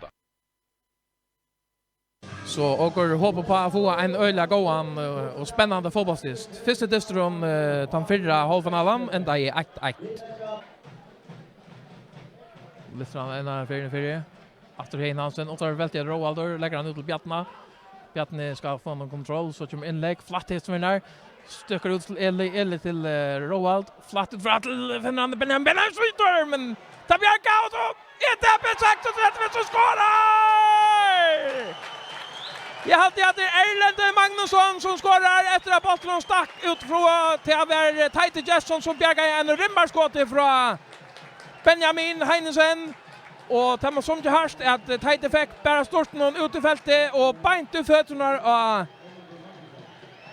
Erlend Magnusson som lejan och är tomt. Hoppar mål till stående 1-0 till B36. Einom som ska sända ju bara komma från Patrik givet till Sistovic. Tar svärmar till Einom och Barstad Vardom. Och vad gör Patrik?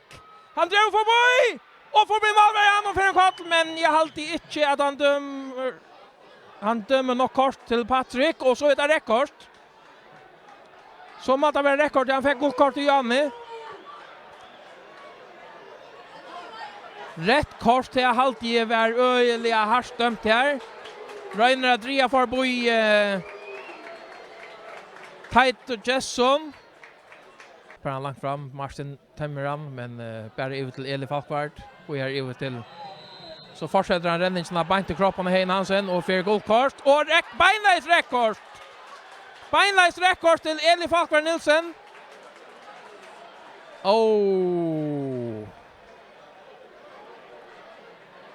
Och så är NSU om att har vunnit sitt plats i som det ena livet i finalen. Här är det Hoppe som går och får med för det. För det som skjuter! Det är mål! Det är Hoppe som skorar och för vet att Barstad Vardom allt är. Jag har alltid Barstad Vardom som skorar efter inlägg här. Hoppe släpp äntligen Jöngon här i högra sida utfra. Ut och råk avslutning Jespersen. Halt ut i högra sida. Jan Trost.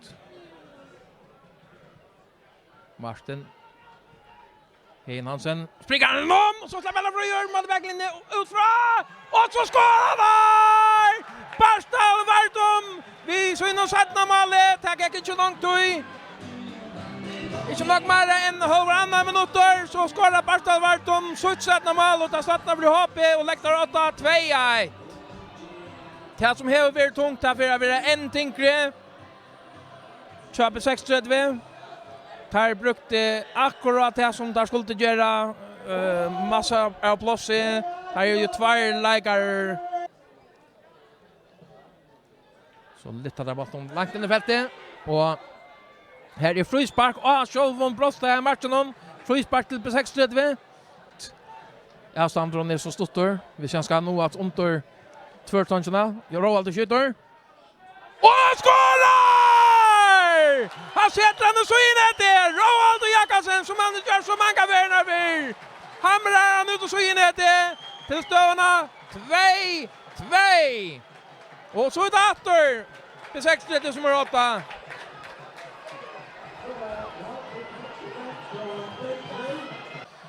Vänster så till Marsaka höger så till Levi. Atrom till Tront. Tront att lära finna Levi innanför åter men väl kan åter till Martin. Mittfält till Hejum. Hejum har gått skott. Han har kanske nej, han prickar han mittstrand. Så B6 är det ganska i mål på lagt skott. Och Luka i mål! Roald och Jakobsen skorar från 30 meter kanske. En avgör som vill näka. Hoppen satsar allt. Och Tighty Jesson i färd 1 kilometer ut om målen. Och Tora tomt mål. Och så vinner B6 bollen 8 för England Broadstad. Prickar bollen till Roald Jakobsen. Och han skjuter bara Luka i målet. Från 35 meter. Och så är B36 och i finalen, Lökmansteipa-finalen 2016. Så det alltså bara som man har lite löte att Böttren ver sparska för det gångt och i finalen om Lökmansteipen.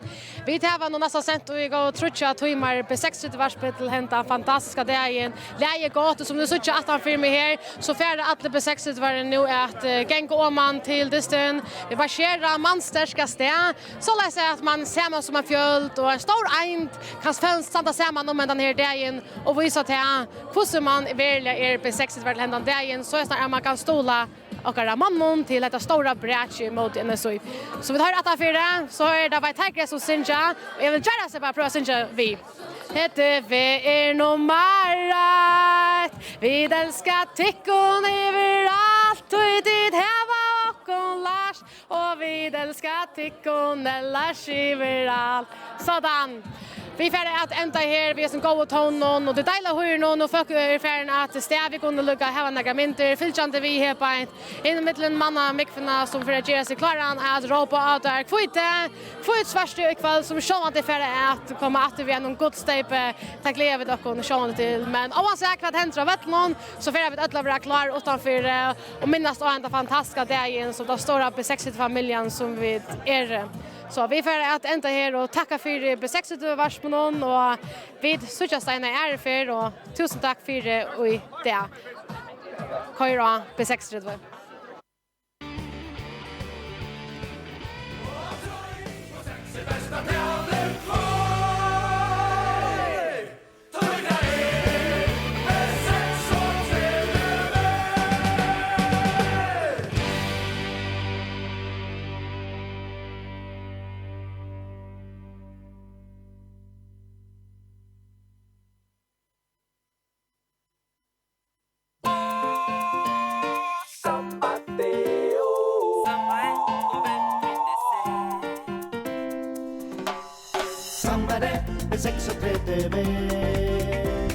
Samlade med 36 vi kommer synja vid hejra och gari. Samlade med 36 Samlade med 36 Samlade med 36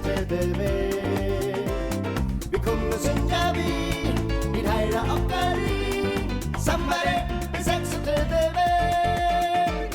ta vida vatten färra att så tjockali där glädje mun och spela och sauna mångbångstig men understilte gånger och lejen DJ stång vi synger samman gå med en sång kvinnorna tja akon Her leiga ser ha vel Og drønja liene, ja Det det reina spel Vi ræva til fylans Vi ofta sier fa vi klappa herst og synja Sambare med 36 Sambare med 36 Sambare med 36 Sambare Vi kunne synja vi Vi heira okkar liv Sambare med 36 Samba futebol, samba Vou te deixar com as pernas bamba Bahia, Brasil, Rio de Janeiro Samba futebol o ano inteiro Sambare med 36 Sambare med 36 Sambare med 36 Sambare Vi kunne synja vi Vi heira okkar liv Sambare med 36 Sambare med 36 Sambare med 36 Sambare med 36 Sambare Vi kunne synja vi Vi heira okkar liv Sambare med 36 Sambare med 36 Sambare med 36 Sambare med 36 Sambare Vi kunne synja vi Vi heira okkar liv Sambare med 36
Vi må halda saman og vísa góðan sið. Ta fløvlen saman stendur sterkt við styrja okkar lív. Så kom igen og rå med enda vi. Hela stoppen, hela gått, 60 spörs och hey, hey, hey! Att konum fölka görstor, pibra tuttar stäm. Ta lie pera vödlen, ta synja samma län. Kom nu tjejer, buset tyckar i med läckra bein. Så skulle vi natt hjälpa tickun här. Hela gått, 60 spörs och hey, hey, hey!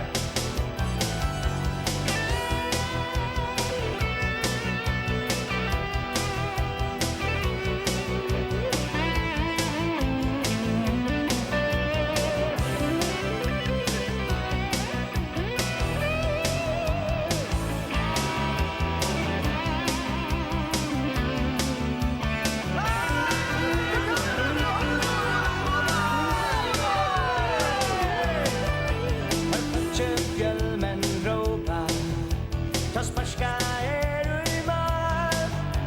Och det störren lågen, ta synger för en sal. Vid 6 och 3 vi älskar flickor i viran. Där var vi så ofta flickor sal. Hela gått, 60 spörs och hey, hey, hey!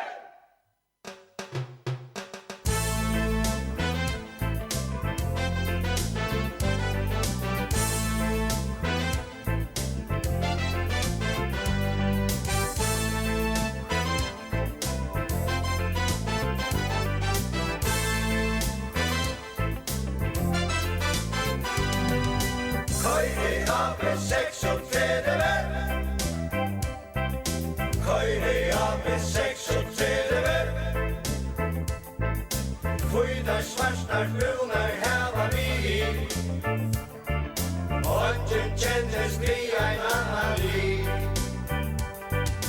Køyre oppe 36. Køyre oppe 36. Viljan sterskast hava vi. Hetta hevur alt givið sig.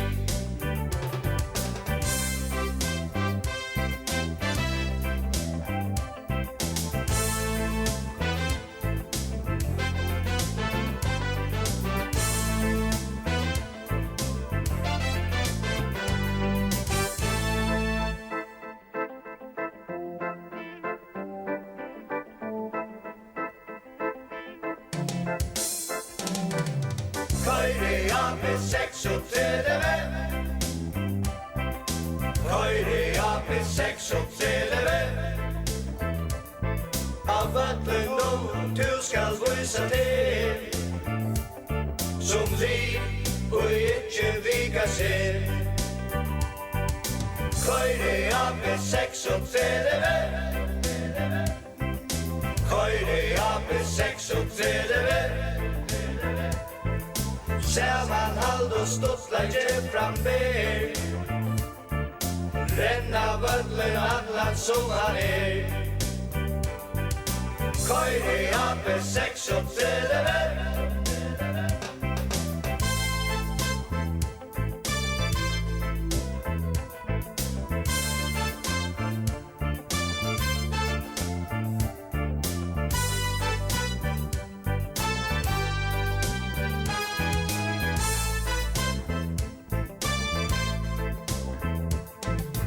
Køyre oppe 36.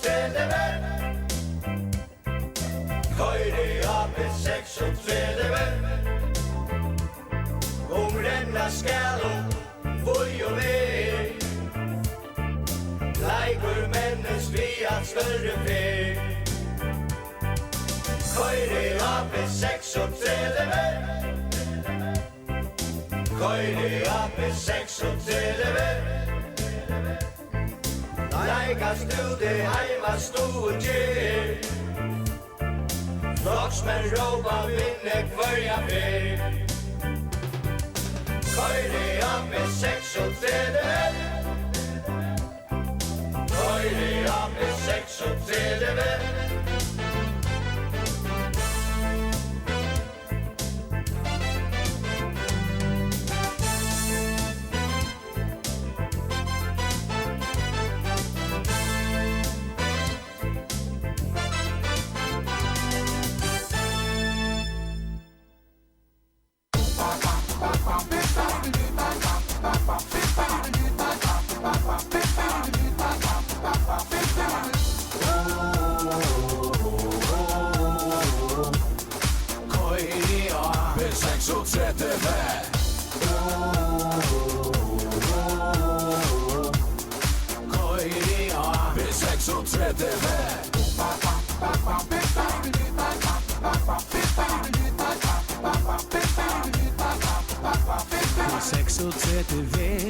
Lige så karst Det bästa som vi känner Och tar vi färd till disk och vi skårar och mal Vi råbar och vi flämnar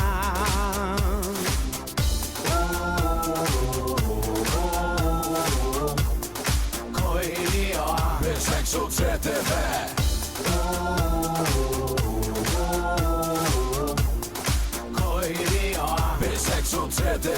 Det är romastarar nu 2 år Där mamman vi ju känna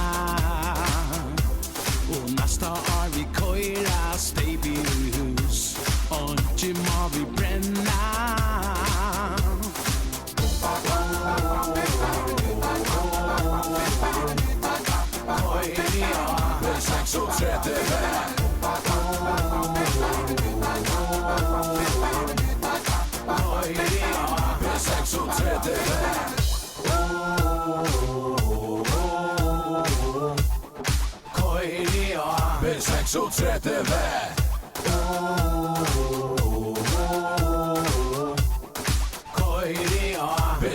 Köra med 36 Ja, vi det nummer 1 Vi bänkar allar hinnar så tär är lika fight Vi det mästarar och vi köra steg på hus Vi har det så stort lite ja, vi liv och jagar rus Yeah!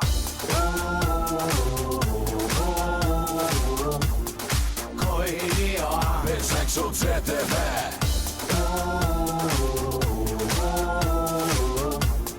Koiria med 36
slatt Det specifika att du här Och vi välkommen in i tuna ratt Om du han och hon Konkav eller konvex Prosta 3, 10 och 6 du till stortlägga Eller till allvara Så blir du nog inte helt perplex Svarste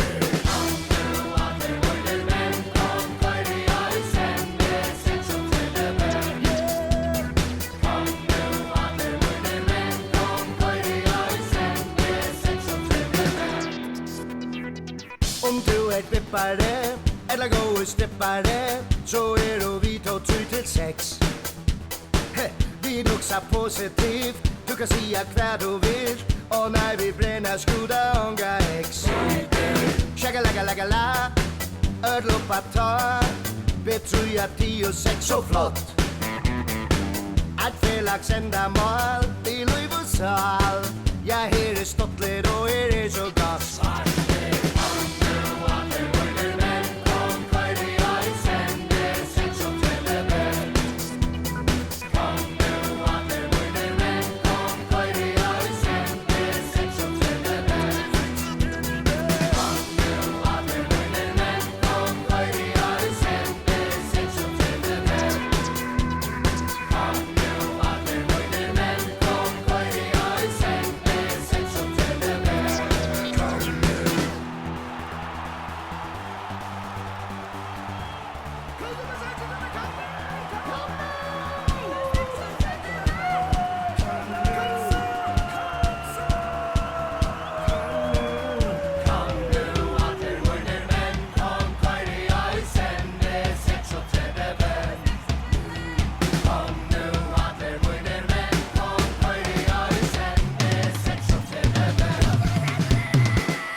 ses. Vi